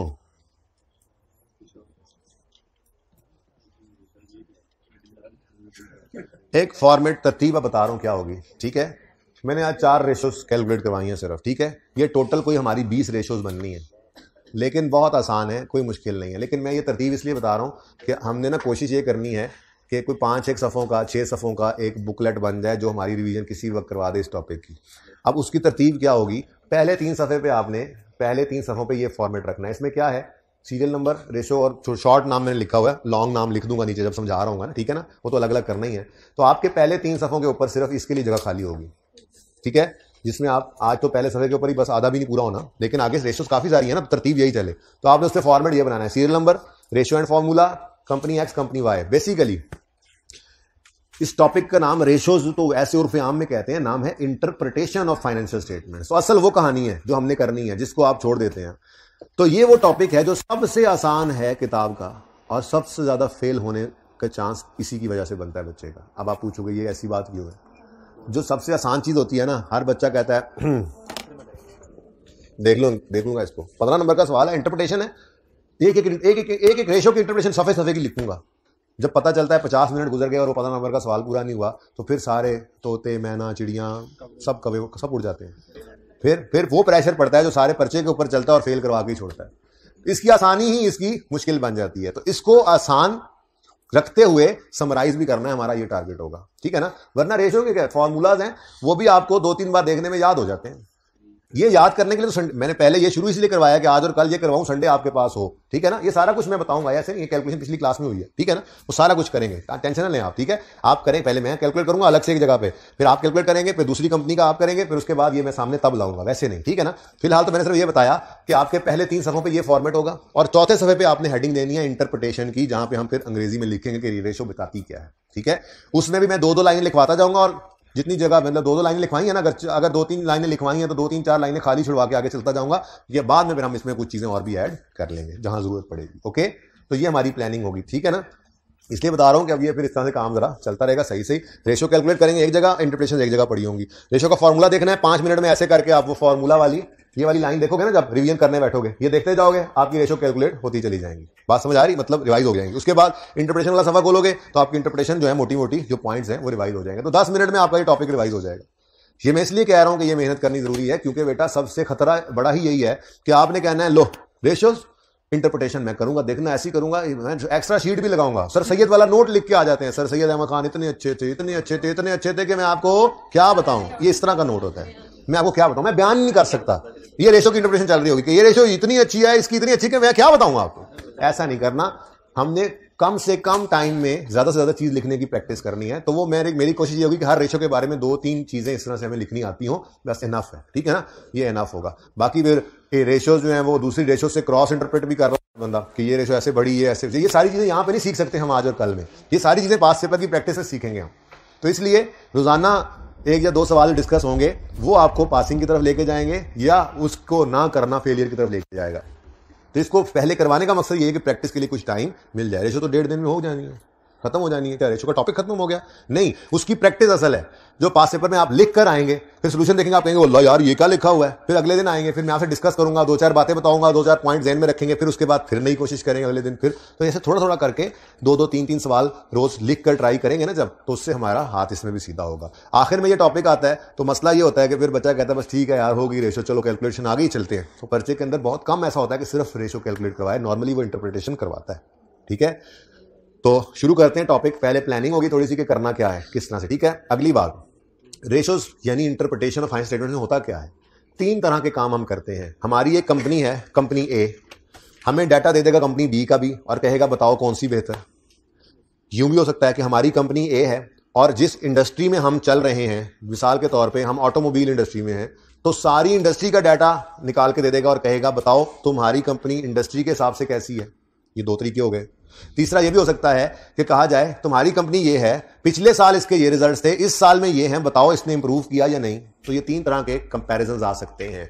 कंपनी का दूसरी कंपनी से, कंपनी का इंडस्ट्री की एवरेजेस से, कंपनी का अपने ही कंपैरेटिव से, प्रीवियस ईयर से। ठीक है, तो ये तीनों तरह के सवाल पास्ट पेपर में आते हैं, आए हुए हैं, हम इन तीनों को ही देखेंगे। लेकिन फिलहाल सिर्फ हमारा मकसद क्या होगा, इन रेशियोज की कैलकुलेशन सीख लें कम से कम, और एक आधी लाइन में ये बताना तो आ जाए कि ये रेशियो बताती क्या है। हमें तो पता हो रेशियो क्या होती है, फिर ही दूसरे को बताएंगे ना कि रेशियो क्या है। ठीक है, तो अभी 2 दिन में हम सिर्फ ये सीखना है, बाकी तो फिर इंशाल्लाह एंड तक इसको मैं कोशिश करूंगा साथ लेके चलूं, रोज एक 2 सवाल इसके होते जाएं, जब तक कि मेरी तरह तसल्ली ना हो जाए। बाकी इस टॉपिक में तसल्ली तो होती ना मेरी है ना आपकी, ठीक है ना, लिखने वाला है ना, लिखने जो अपनी तरह से लिखने वाला होता है उसमें कहां तसल्ली होती है। तो कोशिश ये करेंगे हम कि जितना मैं लिखवा दूंगा चीज पॉइंट्स वगैरह, जितनी जगह मैं लिमिट कर दूंगा उसी पर ही रह जाएं तो बेहतर है।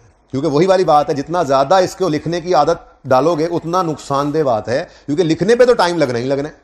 पर्चे के अंदर ये सवाल 12 नंबर का आया, इसके ऊपर बनते हैं 20 मिनट, अब उसमें रेशो भी कैलकुलेट करनी है, इंटरप्रिटेशन भी करनी है। तो अगर आपने उसको 20 मिनट के अंदर नहीं कवर किया, लंबी कहानी लिखने बैठ गए, तो ये अगले किसी सवाल का टाइम खा जाएगा, नंबर तो वही 10-12 आने। तो इसलिए कोशिश ये करनी है जहां पे मैं चीजों को लिमिट करूं कर दीजिएगा। ये बहुत वास्ट टॉपिक है, इसका कोई एंड नहीं है, ये जहां तक मर्जी लेते चले जाओ। इसलिए हम इसको हमारे लिए ये मुमकिन नहीं है, हम इसको कोशिश करके जरा लिमिट करेंगे बच्चों, ठीक है, ओके। अच्छा, अगली बात, किताब का सफा नंबर 730 है, ये ओपन करेंगे। इसमें एक सवाल है, पेज नंबर 730। इसमें एक सवाल है, X limited is a ceramics company.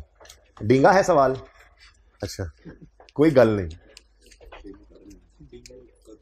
अच्छा है ना, ऐसे रखोगे साइड पे करके इसको और बस रेशो निकालते जाओ। अच्छा सुनो, अब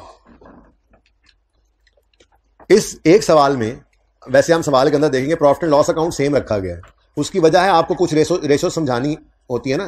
देखो कोई चीज समझ नहीं हो ना, ये बेहतर या ये बेहतर, तो उसमें से ना आपको कोई एक चीज कांस्टेंट रखनी पड़ जाती है, जरा कुछ समझाने के लिए जरा इजी होता है। तो ये एक ऐसा सवाल है जिसके अंदर प्रॉफिट एंड लॉस सेम रखा, कुछ रेशो समझाने के लिए, और बैलेंस शीट दोनों कंपनीज की 2-2 साल की हैं, वो डिफरेंट है। एक बात ये हो गई। दूसरी बात, यही सवाल क्यों कर रहे हैं, पास पेपर डायरेक्ट क्यों नहीं जा रहे, हालांकि करना तो वहां पर भी यही है, उसकी वजह है इसकी रिक्वायरमेंट पड़ी है, सारी रेशोज इसमें कैलकुलेट करनी है। लेकिन जरा ध्यान से देखें, 1 2 3 प्रिंटिंग एरर आ गया शायद, नहीं, 1 2 3 4 5 6 क्वेश्चन नंबर 2 में पढ़ी है। असल में ना ये नहीं कोई नंबर, एक नंबर स्टैंडर्ड ने दिया हुआ है तो हमने नंबरिंग की है। मैं वैसे ये कह रहा हूं कि असल में ना इनकम स्टेटमेंट के भी आइटम्स की कुछ रेशोज होती हैं, net profit ratio, gross profit ratio, selling ratio, admin ratio, ऐसी कुछ रेशोज हैं छोटी छोटी। लेकिन मसला यह है कि हमारे इस क्वेश्चन के अंदर तो profit and loss he same है, तो कौन बेहतर कौन बुरा बता ही नहीं सकते।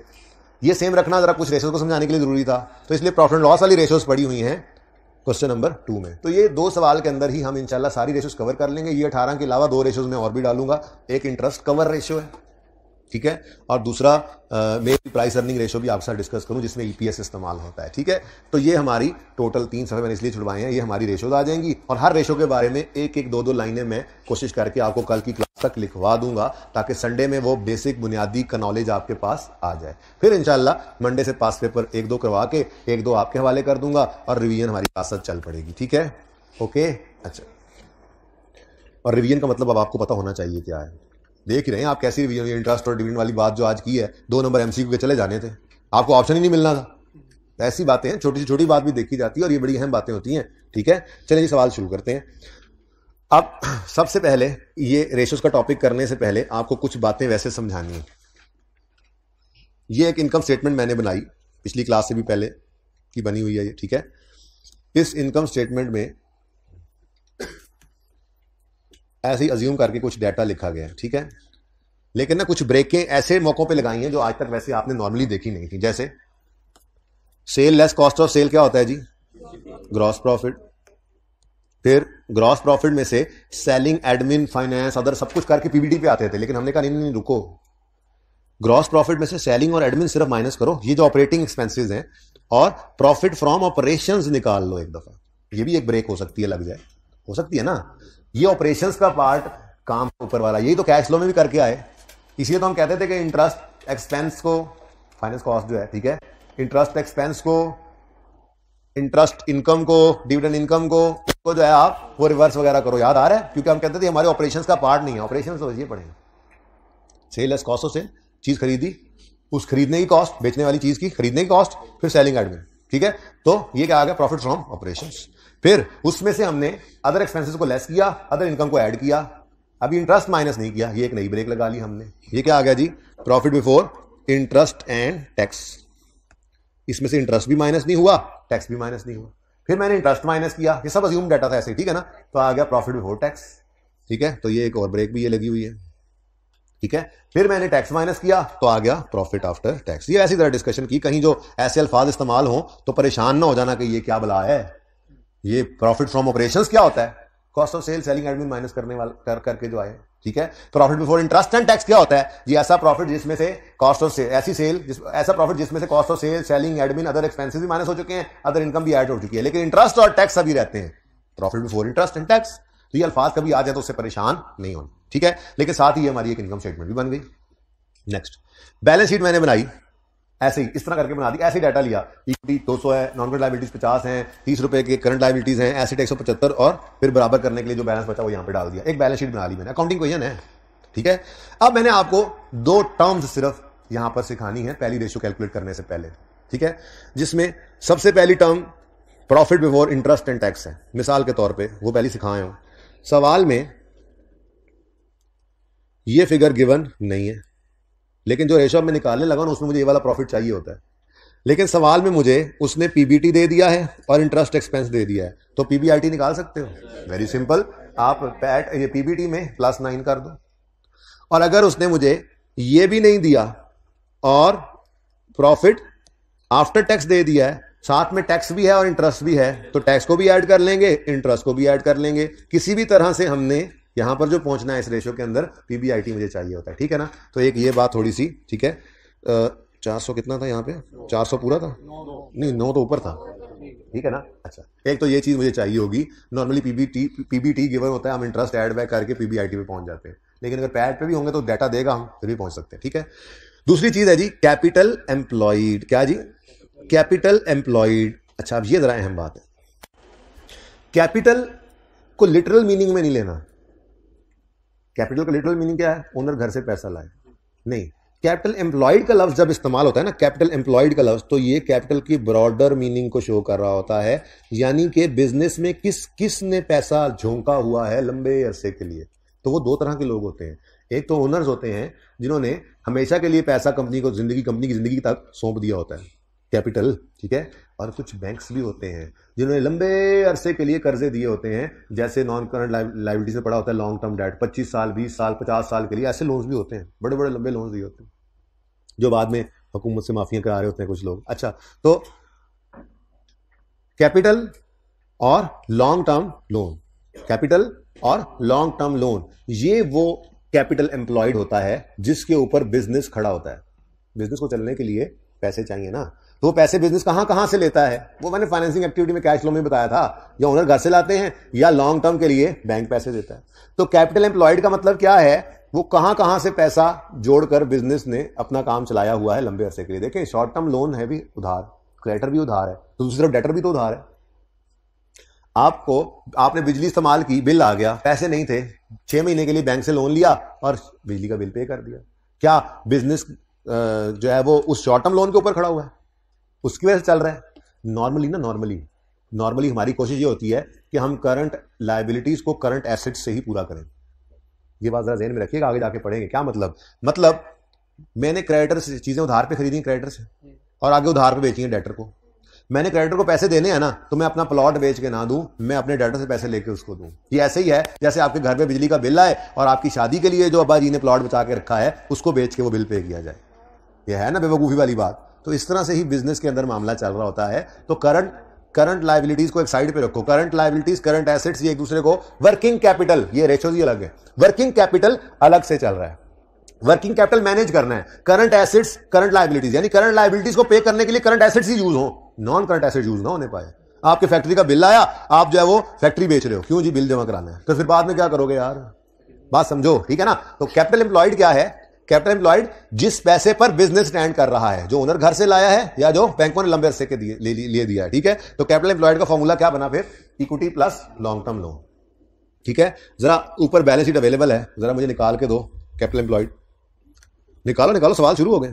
कैपिटल एम्प्लॉयड निकालो, ये कैपिटल एम्प्लॉयड, ये बैलेंस शीट है। कैपिटल एम्प्लॉयड इक्विटी है 200, लॉन्ग टर्म डेट है 50, तो कैपिटल एम्प्लॉयड हमारे इस बिजनेस का कितना है जी? 250। ठीक हो गया? अच्छा, अब कभी कभी ऐसा होता है कि डाटा इस तरह से देता है कि मिसाल के तौर पे ये गिवन ही नहीं है और कैपिटल एम्प्लॉयड निकालना पड़ रहा है, तो कैसे निकालें? बैलेंसिंग नहीं, आप फॉर्मूला थोड़ा सा बदल लें। टोटल एसेट्स में से करंट लायबिलिटीज को माइनस कर दें। ये टोटल एसेट्स है, करंट लायबिलिटीज को इधर ले आओ, माइनस हो जाएंगी, तो बाकी क्या बच जाएगा? Equity, capital employed. इक्विटी नहीं, इक्विटी तो इक्विटी में सिर्फ इक्विटी हो, नॉन करंट लायबिलिटी भी उधर पड़ी है, तो फिर ये क्या है? Capital employed. ठीक है ना? तो कैपिटल एम्प्लॉयड के दो फॉर्मूला आज हमें नजर आ गए, ट्राई करते हैं, ट्राई करके देखते हैं। नॉन करंट एसेट्स हैं 175 के, करंट एसेट्स हैं 105 के, करंट लायबिलिटीज हैं 30 की, तो आंसर क्या आ गया? वाह जी वाह, दोनों तरह से आंसर तो सेम आ रहा है। क्या बात है, क्या बात है, व्हाट टॉक इज, क्या बात है जी। तो पीबीआईटी भी हमने निकाली। ये दो चीजें मैंने जरा आपको ऐसी समझाने की कोशिश की। ये वैसे ऐसे फजूल सी बस मैंने बना दी है, कुछ ऐसे, कोई जरूरत नहीं है इसको नोट करने की, फिर भी कोई जिद करे तो करे, बेशक नोट, जिद करने वालों का तो कुछ नहीं हो सकता, लेकिन नोट का मतलब पता ही है आपको। हाँ, मैं जरा सही कर देता हूँ पिक्चर। जी जी, अगर कोई बनाना चाहे तो जरूरत नहीं है, वैसे जरूरत निश्ता, जरूरत रिश्ता नहीं बोला मैंने, जरूरत निश्ता बोला है। पेपर दो, पेपर आसपास ना भागना लेके जाओ आजकल।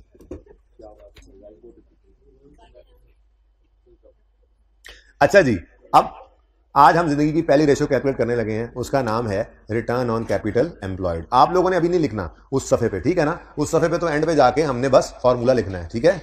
ओके, तो वो फॉर्मूला लिखते हुए मैं रिटर्न ऑन कैपिटल एम्प्लॉयड को यूं लिखूंगा ROCE, ताकि वो शॉर्ट में रहे, उस सफे पे मैनेज होता रहे, ठीक है ना? अच्छा, सवाल है हमारा यहां पर जी, रिटर्न ऑन कैपिटल एम्प्लॉयड का फॉर्मूला है PBIT over average capital employed. बच्चों देखो, पीबीआईटी क्यों लिया हमने? देखें बच्चों, ये जो कैपिटल एम्प्लॉयड है ना, कैपिटल एम्प्लॉयड, इसको देख रहे हैं दो तरह के लोग। यानी कैपिटल एम्प्लॉयड क्या है? ओनर का भी पैसा और बैंकों का भी पैसा। तो प्रॉफिट उस पे नजर है जिसमें से ना अभी इंटरेस्ट माइनस हुआ है ना टैक्स, ठीक है ना? ब्रॉडर तरफ असल में तो मसला बैंकों का ही है। पीबीआईटी इसलिए उठा रहे हैं कि ऐसा प्रॉफिट देखो जिसमें से भी इंटरेस्ट भी माइनस होना बाकी है। थोड़ी काबिलियत देख लेना हम, ठीक है, कि वो कितने काबिल हैं। सारा कुछ करने के बाद इंटरेस्ट माइनस ना करें तो क्या हमारी इंटरेस्ट को पे कर सकेंगे? यानी वो काबिलियत जरा देखना चाह रहे थे, ठीक है ना? अच्छा, तो PBIT over average capital employed, ये है रिटर्न ऑन कैपिटल एम्प्लॉयड का फॉर्मूला। क्या है जी ये? रिटर्न ऑन, नाम पूरा लिख दूं, ऐसे कहीं पे लिखा हुआ ही नहीं है, तो रिटर्न ऑन, किताबों में तो लिखा होता है कैपिटल एम्प्लॉयड, ठीक है जी। इसको मैंने अब शॉर्ट फॉर्म में ROCE लिख दिया, ठीक है जी। मेरी कंपनी एक्स होगी जी, आपकी कंपनी वाई होगी इस सवाल के अंदर, ओके। मैं कंपनी एक्स की रेशियो कैलकुलेट कर दूंगा, कंपनी वाई की फौरी तौर पे आप करेंगे, ताकि दस्ती नकदी प्रैक्टिस होती चली जाए, ठीक है। लेकिन काम क्विकली करना है। एक रेशियो कैलकुलेट करने के लिए आपको 30 सेकंड दूंगा, उस वक्त जब मैं कर लूंगा, मैं तो आराम से करूंगा, आपको समझाना होता है, ठीक है। चलो जी, अब सवाल हमारे पास मौजूद, सवाल में मुझे चाहिए पीबीआईटी, मुझे एक सवाल के अंदर पीबीटी गिवन है 750 और फाइनेंस कॉस्ट गिवन है 510। तो अगर मैं पीबीआईटी निकालना चाहूं तो 750 जमा 510 कर दूंगा, चलो। लेकिन उसके लिए सवाल ढूंढना पड़ेगा ना पहले, ये कहां लिखना है जी? इधर देखो, कहां देखोगे जी? 750 प्लस 510, तो बस टोटल करने की जरूरत नहीं है, आ गया ना? ये कैलकुलेटर भी कर लेना, बस लिख लिया। अब एक मसला हो गया, वो मसला क्या है? मैंने लिख दिया है एवरेज। सिर्फ कैपिटल एम्प्लॉयड निकालना तो बहुत आसान है, लेकिन रेशियोज के टॉपिक के अंदर अगर मुमकिन हो तो आप बैलेंस शीट आइटम्स को एवरेज कर लिया करें। इनकम स्टेटमेंट तो एवरेज ना होते, बहरहाल वो होंगे भी एक ही साल की होगी दी हुई, ठीक है ना? क्या मतलब एवरेज कौन सा? सिंपल एवरेज जी। ओपनिंग में 100 पड़ा था, क्लोजिंग में 150 हो गया, डिवाइड बाय 2 कर दो, क्या आता है वैसे आंसर?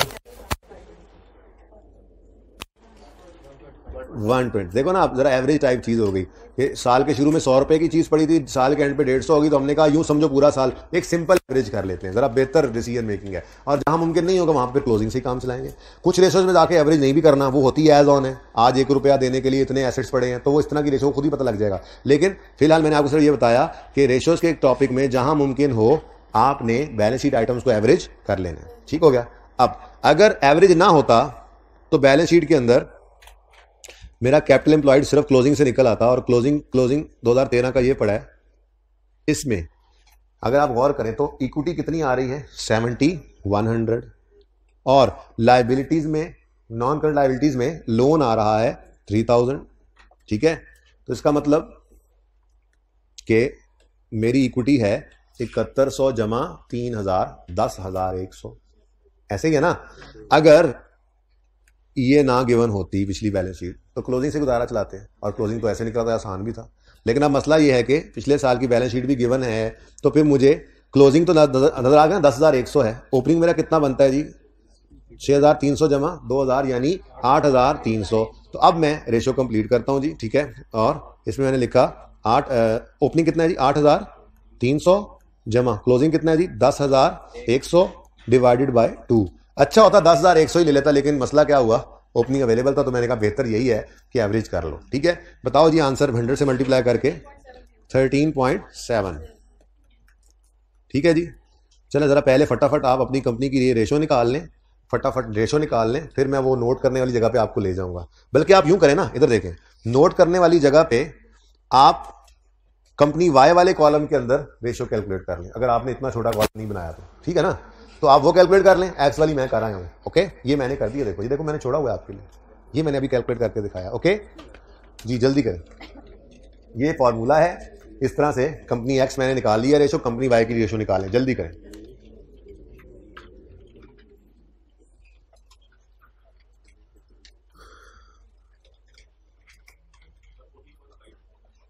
अच्छा जी,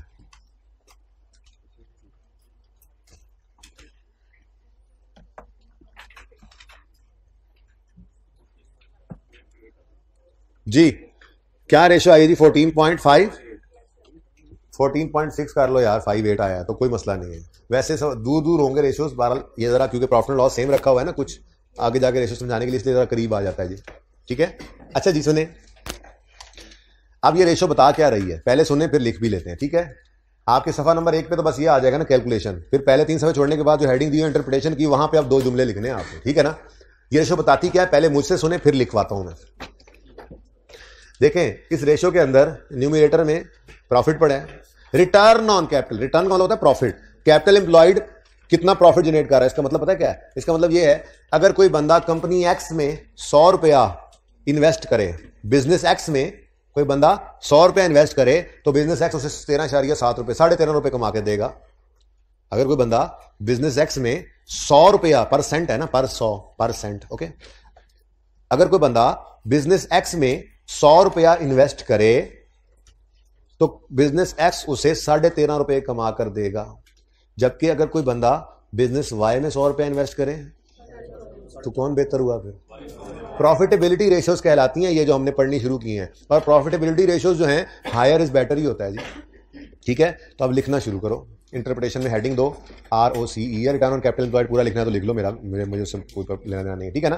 पहले 3 सफे मैंने छुड़वाए हुए हैं, पहले 3 सफे में सिर्फ ये काम चलेगा, क्योंकि एक सफे पे ये पूरा नहीं आना, ये 1 सफा 2 सफे 3 सफे यही काम चलेगा। चौथे सफे पे हेडिंग बनेगी इंटरप्रिटेशन, हेडिंग क्या बनेगी जी, इंटरप्रिटेशंस, इंटरप्रिटेशंस, ठीक है। अब यहां पर आप यूं करके लिखना शुरू कर दें, number 1 return on capital employed, इस तरह करके, ठीक है। तो लिखें रिटर्न ऑन कैपिटल एम्प्लॉयड में पॉइंट नंबर 1 लिखें। अब कोशिश ये करनी है कि ये बात भी मैं बता दूं जो मैंने आपको कही कि 100 रुपए इन्वेस्ट करने से इतने प्रॉफिट्स कमाएगी एक्स, और इस तरह से, और साथ ही हम कम से कम बाद में इन दोनों कंपैरिजन भी कर जाएं और एक को बेटर भी कह जाएं। बस ये 3-4 अलग जुमले नहीं लिखने बेटा, गिट्ठों से नाप के नहीं नंबर मिलने हैं आपको जी। ये मैंने एक बात को, ये जो मैंने बात अभी एक जुमले में लिखवानी है ना, आप इसके लिए 4 जुमले बना सकते हैं, आप बहुत काबिल हैं इस मामले में, ठीक है। ये करना नहीं है, ठीक है। तो अब लिखें company X is earning ₹13.7, company X is earning ₹13.7 पर ₹100 इन्वेस्टेड इन बिजनेस, और इस इन्वेस्टेड इन बिजनेस को अंडरलाइन कर लेना, ठीक है। क्या लिखवाया जी मैंने, ये एक तो दोबारा शुबारा ये नहीं बोलना, मैं खुद दोबारा बोलूंगा, ओके। बिल्कुल भी, एक बार ध्यान सुनना है, मैं दूसरी बार तीसरी बार रिपीट करता रहूंगा, पर बीच में आपने नहीं बोलना, अच्छा जी। कंपनी एक्स इज अर्निंग, अब रटा भूल भी जाता है, कभी जुमला बदल जाए तो थोड़ा मैनेज कर लेना, ठीक है ना। हाँ, company X is earning rupees, मैं कोशिश करूंगा ना बदले, कंपनी एक्स इज अर्निंग ₹13.7 पर ₹100 invested in business, as compared to rupees 14.5 of company Y. As compared to rupees 14.5 of company Y. Why? As compared to rupees 14.5 of company Y. पर rupee 100 लिखने की जरूरत नहीं है, यही तो बचत करा रहा हूं, ठीक है ना। आप यहां पे 3 जुमले लिख चुके होते हैं अब तक। पहले जुमले में आप लिखते this ratio tells this that the company is earning how much profit per rupee 100 invested in business. Number 2, company X is earning rupees 13.7 per rupee 100 invested in business, full stop. Number 3 point, company Y is earning rupees 14.5 per rupees 100 invested in business, full stop. Number 4, therefore company Y is better. ये 4 लाइनें नहीं लिखनी है आपने। आपको ये line मैंने इसलिए एक में लिखवा दिया, कम से कम टाइम में ज्यादा से ज्यादा। देखो मैंने वो बात ही कर दी कि 100 रुपया इन्वेस्ट करो इन बिजनेस तो इतने रुपए कमा रही है, तो यही बात तो बता, यही तो इसकी यूटिलिटी है, यही तो यूज है रेशो का कि क्या बताती है। और साथ ही हमने एक को बेटर भी कह दिया और कहानी भी एक की लिख के दूसरी में यूज की। कम से कम लिखना है, कोशिश यही करनी है, ठीक है। तो जुमला सिर्फ इतना सा बना, company X is earning rupees 13.7 per rupees 100 invested in business as compare to rupees 14.5 of company Y, therefore company Y is better, full stop. अब एक और मसला आया, वो मसला है ये, आप कह रहे हैं एक्स कंपनी जो है उसका 13.7% है रेशो, वाई की जो है वो 14.5% है, तो वाई बेटर। हमने कहा ये जिस इंडस्ट्री में है ना, ओवरऑल उस इंडस्ट्री की रिटर्न ऑन कैपिटल एम्प्लॉयड 20% है। तो आपने कहा ले ये तो दो में ही फारक ने। बात समझिए, ये बात समझ आई है। आपस में तो हम कह रहे थे कि वाई बेटर है, लेकिन उन्होंने साथ ही किसी ने ये बता दिया ये जिस इंडस्ट्री में काम कर रहे हैं ना, उस इंडस्ट्री की overall average return on capital employed जो है ना, सारी इंडस्ट्री की एवरेज निकालें तो वो 20% है। तो आपने कहा इन्हें तो फिर को हाल ही कोई नहीं, इतने तो तबाही फिरी हुई है, ठीक है। अब अगर सवाल के अंदर आपको इंडस्ट्री एवरेज दे दे तो आपने उसके साथ ये लाइन यूं लिख देनी, अभी नहीं लिखना, अभी तो दी नहीं ना इंडस्ट्री एवरेज, इसलिए पहले बता रहा हूं कि लिखना कैसे। लेकिन यहां पे क्या मजबूरी है, यहां पे कनॉलेज तो झाड़ना है हमने, लेकिन वो बाद में बताता हूं। अगर वो बता देता लेट्स से कि 20% इंडस्ट्री एवरेज है, तो आप फिर यूं कहते कंपनी वाई इज बेटर, ठीक है। लेकिन साथ ये भी लिख देते however both companies have a ratio of ROCE below their industry average, ये एक लाइन लिख देते आप। लेकिन चूंकि ऐसी बात लिखी नहीं हुई सवाल में कि एवरेज कितनी है, तो अभी इसका कनॉलेज झाड़ना है हमने एक जुमले में। लेकिन अभी जुमला नहीं लिखना, एक और बात भी इसके साथ ऐड कर लो। चलो ये तो होगी बात इंडस्ट्री की। जरा डीप डाउन जाकर देखा, कौन सा साल है ये, कौन सा साल है देखना, 13। हमने कहा जी 12 में ना ये 10% पे था और वाई का 12 में ये 18% पे था। अब क्या ख्याल है, हम तो ये कहेंगे कि एक्स तो इंप्रूवमेंट शो कर रहा है और वाई ने डिटीरियोरेशन शो की है, डिसीजन मेकिंग बेहतर होगी, ठीक है ना। अब अगर तो प्रीवियस ईयर का डाटा दे देगा तो हम फिर ये बात इसी तरह से लिखेंगे कि company X has shown improved results whereas company Y, और उसके अंदर फिर और चीजें भी आएंगी। ये बहुत डीप, मैंने कहा ये जितना फैलाओ उतना फैलेगा। तो सवाल के डाटा के हिसाब से डिफरेंट चीजें करनी पड़ेगी, कहीं एक्सपेंस बढ़ रहे होंगे, कहीं इनकम बढ़ रही है, कहीं कुछ फिक्स एसेट खरीद रहे होंगे, कहीं लोन रीपे कर रहे होंगे, वो सारी चीजों को लेके आना पड़ेगा रेशोज में। लेकिन अभी बेसिक नॉलेज ले रहे हैं, ठीक है ना। तो इसलिए टॉपिक तो शुरू ही मंडे से होगा, ओके। अभी तो आप उस टॉपिक की तैयारी करेंगे। अच्छा चलें, अब ये बात अगर बता देगा तो इस तरह से हम बता देंगे, और अगर ये बात नहीं बताएगा तो नॉलेज तो इसका भी झाड़ना है कि हमें पता है, ठीक है ना। अब हमारे सवाल में ना तो इंडस्ट्री एवरेज की बात उसने की है, ना ही प्रीवियस ईयर की बात की है उसने, कंपैरेटिव की बात की है। तो अब ये लाइन हमने बतानी तो है ना, क्योंकि अब हमें तो पता है कि हमें इस बात का पता है कि ये हो सकता है, तो उसको भी बताएं कि हमें पता है, तो इसलिए लिखें however it is better to, अगला पॉइंट लिखें, पॉइंट नंबर 2 लिखें, ये लिख लें, ये however it is better to compare these results, however it is better to compare these results with industry average and entities own comparatives, ये competitors लग रहा है, comparatives मतलब previous years, entities own comparative years, ठीक है, entities own comparatives यानी previous years, okay सही हो गया। अच्छा, अब जितना इस लिखने में जगह लगी है ना, इतनी जगह खाली छोड़कर अगली हेडिंग बनाएंगे नंबर 2, अभी से बता दूं, क्योंकि इसमें 2-3 चीजें मैं बाद में ऐड करवाऊंगा, जैसे पास पेपर डिस्कस करते जाएंगे, 1-2 छोटे-छोटे और पॉइंट्स, इसकी वेरिएशन कम होने की, ज्यादा होने की, वो 1-2 वजह यहां पे लिखवा दूंगा, ताकि वो भी आपको पता हो, रेशो में आप यूज कर लेंगे। ये रिवीजन के लिए बनाना है ना हमने नोट्स का ये सफर, ठीक है। तो अगर 4 लाइनों में ये लिखा है तो नीचे 4-5 लाइनें और छोड़कर नंबर 2 लिखें, नंबर 2 यहीं पर लिख लें, रिटर्न ऑन एसेट्स, बल्कि रिटर्न ऑन इक्विटी पहले लिखें, रिटर्न ऑन इक्विटी। अच्छा बच्चों इधर देखो, मैंने लिखा हुआ मिटाना है, इधर देखो जरा, मैं लिखा हुआ मिटा रहा हूं, ठीक है, लिखा हुआ इसलिए मिटा रहा हूं कि मैं आपको कोई चीज का एहसास दिलाना चाह रहा हूं कि आपको जो करना था वो कर लिया, मसला नहीं होना। इधर देखो जरा, चलो ये बाद में करते हैं, पहले जरा फॉर्मूला देख लें भाई। रिटर्न ऑन इक्विटी है, इक्विटी होल्डर, ये ऑर्डिनरी शेयर होल्डर्स की रेशियो है। और आपको पता है ऑर्डिनरी शेयर होल्डर बेचारा क्या देखता है, पैट में से भी इररिडीमेबल प्रेफरेंस डिविडेंड माइनस करते हैं। और अब डिवाइड करेंगे एवरेज ऑर्डिनरी शेयर कैपिटल से, एवरेज ऑर्डिनरी इक्विटी से, ना कि कैपिटल एम्प्लॉयड से, ठीक है ना। तो पीबीआईटी को एवरेज शेयर कैपिटल से, ऑर्डिनरी शेयर कैपिटल से डिवाइड करना है। और अगर वो सवाल में इररिडीमेबल प्रेफरेंस डिविडेंड होगा तो वो तो आपको बताइए बेचारे माइनस करके देखते हैं, और ये भी परसेंटेजेस में आंसर देगी, ठीक है। अब मेरा सवाल पता है आपको, मेरी कंपनी तो एक्स है। अब कंपनी एक्स है तो देखेगी वो क्या, पैट, यही है ना। सवाल पूरे में कहीं इररिडीमेबल प्रेफरेंस डिविडेंड नहीं है तो -0 होगा। और यहां से आकर हमें चाहिए सिर्फ इक्विटी। अगर क्लोजिंग, अगर सिर्फ 1 साल होता तो मैं ये 7100 ही यूज कर लेता, लेकिन पिछला भी अवेलेबल है तो इसलिए मैं इसको क्या कर लूंगा, एवरेज आउट, ठीक है। अब इसका फॉर्मूला क्या, इसका फॉर्मूला कैसे लिखेंगे हम, क्या क्या बनाएंगे, 600 पैट -0, ठीक है, डिवाइडेड बाय, अब इसको एवरेज आउट कर लेंगे, 6300 जमा 7100 बटा 2 इंटू 100, ठीक है। तो ये मैंने किया हुआ है जी आपके लिए, 600 -0, 6300 जमा 7100 बटा 2, ये आ गया 9%। लेकिन आपने मुझे नहीं बताया आपकी कंपनी का क्या है रेशियो, जल्दी करो जल्दी करो।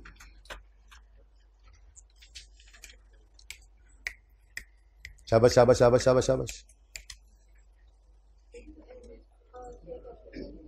बेटा, ये रेशो है ना, ये वेटेड एवरेज वाला वो नहीं लेना, ठीक है ना। ये सिंपल रेशो है, इसमें सिंपल एवरेज करो, सिंपल एवरेज करो, फिर फर्क देख लेना।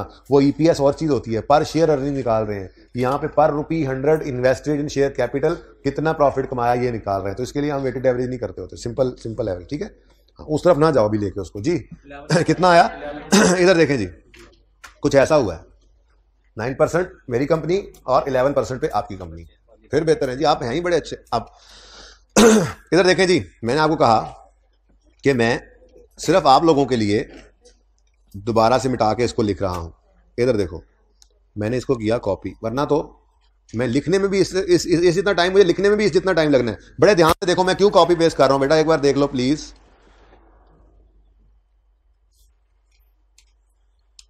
कट हो गया, कट हो गया, चल तू फिर नवी जगह पे टूट जा।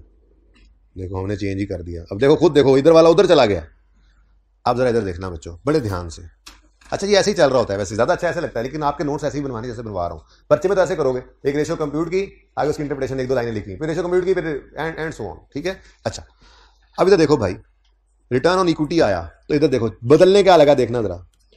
कंपनी एक्स इज अर्निंग, एक ये तो बदल ही जाएगा, जाहिर सी बात है। कंपनी एक्स इज अर्निंग ₹9 पर ₹100 invested in ordinary share capital या इन्वेस्टेड इन ऑर्डिनरी इक्विटी।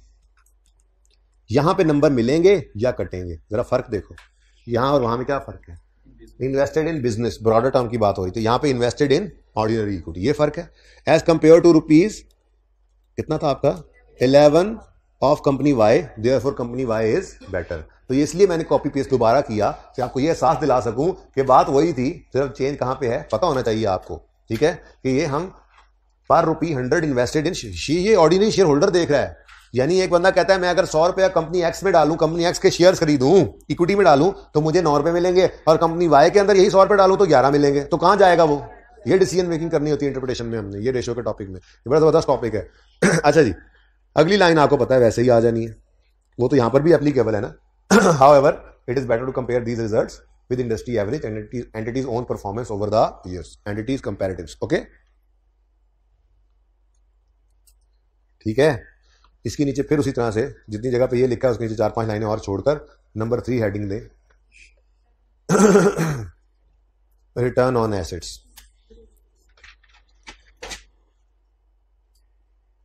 ये ना ऐसा सादा सा काम है, इसमें टाइम नहीं लगाना, कैलकुलेशन सीखनी है, डिस्कशन करनी है हमने, बताती क्या है रेशो, और 2 बेसिक लाइनें लिख लेनी है जो बुनियाद है। फिर उसके ऊपर ये करके संडे को आना है, क्योंकि इसके ऊपर तो फिर मुख्तलिफ चीजें होंगी। हम इधर से रिटर्न ऑन इक्विटी देख रहे होंगे, उधर से हम डेटर की रेशो देख रहे होंगे, उधर से हम प्रॉफिट लॉस की रेशो देखकर 3-3 चीजों को इकट्ठा करके चला रहे होंगे। तो फिर ये चीज समझ में होगी तो वो काम करेंगे ना, इसलिए ये करके आना है बेसिक जो बातें हैं, ठीक है। हाँ जी, हर रेशो के नीचे आप कोई खाली रह जाए तो रह जाए, कोई मसला नहीं, लेकिन जगह होनी जरूर चाहिए। किसी रेशो के बारे में कोई अच्छी चीज नहीं मिलेगी ना आगे जाके, तो एक आधी लाइन यहाँ पे आके उसमें लिख दिया करेंगे, नहीं तो जगह खाली रहेगी, और क्या होगा, कोई मसला नहीं, रहने दो खाली। Return on assets, return on assets. अच्छा एक बात बताऊं आपको, किसी को बताओगे तो नहीं?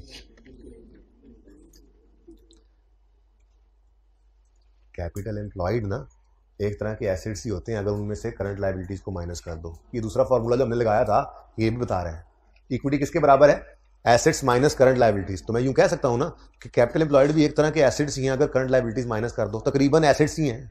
कैपिटल एम्प्लॉयड तकरीबन एसेट्स ही होते हैं, करंट लायबिलिटीज को माइनस कर दो, थोड़ी सी अमाउंट होती है नॉर्मली इनकी, ठीक है ना। तो इसका मतलब जैसे कैपिटल एम्प्लॉयड वाली रेशो में पीबीआईटी देख रहे थे, वैसे ही रिटर्न ऑन एसेट वाली रेशो में भी पीबीआईटी देखना, ठीक है। अगली बात, डिवाइड वहां पे किया था एवरेज कैपिटल एम्प्लॉयड से, यहां पर एसेट्स की तर्ज पे देख रहे होंगे, डिवाइड कर देंगे हम उसको एसेट्स के साथ, ठीक है। तो कैलकुलेशन में करने लगा हूं जी आपके लिए, PBIT over average total assets. क्या लिखा है जी, एवरेज। अच्छा आई के अपने ना अपनी किताब के अंदर इधर यूं भी लिख दिया है अलग से जाके कि टोटल एसेट्स भी यूज हो सकते हैं, फिक्स एसेट भी यूज हो सकते हैं। मैंने वो बात आपको नहीं बताई, मैं सिंपल सी बात ये कह रहा हूं कि हमेशा टोटल एसेट्स लेंगे, अनलेस के सवाल खुद कह दे मुंह से बोल के कि आपने रिटर्न ऑन सिर्फ फिक्स्ड एसेट बताना है, तो फिर सिर्फ फिक्स्ड एसेट ले लेंगे, करंट एसेट तो आ ही सकते हैं ना, ठीक है। तो रिटर्न ऑन टोटल एसेट ही आपने हमेशा लेना है, अनलेस के वो सवाल में कह दे कि सिर्फ नॉन करंट एसेट्स यानी फिक्स एसेट का बताओ रिटर्न, तो फिर आप यहां पे नॉन करंट एसेट्स लेना, वरना बाय डिफॉल्ट यही रहना है। इसलिए दो अलग अलग याद करने की जरूरत नहीं है। तो फॉर्मूला बना PBIT over average total assets into 100। अब पीबीआईटी तो मैंने वहीं से उठा लिया था, पहले बना हुआ सवाल में दोबारा क्यों लिखे, ठीक है। अब टोटल एसेट्स को ढूंढने चलते हैं जी, बड़ा मुश्किल काम है ना टोटल एसेट्स को ढूंढना। टोटल एसेट्स ये पढ़े हैं, टोटल एसेट्स ओपनिंग क्लोजिंग जी। 12,500 divide by 13,900, 12,500 plus 13,900 divided by 2, ठीक है, इनटू 100 इज इक्वल टू 9.6%, ठीक है, रुपीज 9.6%, ठीक है जी। अच्छा ऐसे ही आपकी कंपनी होगी, वो भी 6 है, 37, अच्छा वो 9.3 है, वो 4 कर लो, ठीक है, फिर इसको 5 जरा फर्क रख रहा हूं मैं और कुछ नहीं। अच्छा जी अब यहां पे ना मेरी पिछली क्लास में बात खत्म हो गई, ठीक है, तो इसलिए मैं इसकी इंटरप्रिटेशन नहीं लिखवा रहा। अब शाम की क्लास में जब मैं मिलूंगा ना तो मैं सिर्फ इसकी इंटरप्रिटेशन आगे लिखवाऊंगा, बस पहले 5-7 मिनट, उसके अलावा और कोई रेशो की बात नहीं करूंगा। बस ये चाह रहा हूं कि ये जरा रेशोज पूरी हो जाए ताकि कल मैं वर्किंग कैपिटल रेशो स्टार्ट कर दूंगा, ठीक है। तो अच्छा अब इधर देखो, मैंने बच्चों को ये कहा था कि आपने ये 3 रेशोज जो हैं ये कैलकुलेट कर लेनी है। वैसे मैंने ना एक चौथी रेशो भी लिखी हुई रहने दी, मैंने कहा था जी ये रेशो भी कैलकुलेट हो जाए। तो ये मैं जब शाम को क्लास में मिलूंगा आपको तो मैं ये 4 रेशोज तक पूरा करवाना है। ये 10 मिनट का काम है, क्योंकि अब आपने देख लिया दूसरी रेशो में कितना टाइम लगा आपको, तीसरी में भी ऐसे ही, चौथी में ये एक बस बेस बनानी होती है, ठीक है। तो आपने ये 4 रेशोज कैलकुलेट कर लेनी है, 3 तो कर ही लेनी है, चौथी चले मैं खुद करवाऊंगा, ओके ठीक है। ये 3 रेशोज कैलकुलेट कर लेनी है, उसके बाद फिर मैं आके इस रेशो की और अगली रेशो कैलकुलेट करा के उसकी इंटरप्रिटेशन करवा के फिर मैं टेस्ट की डिस्कशन की तरफ चला जाऊंगा, ठीक है जी, ओके ठीक है जी, अल्लाह हाफिज।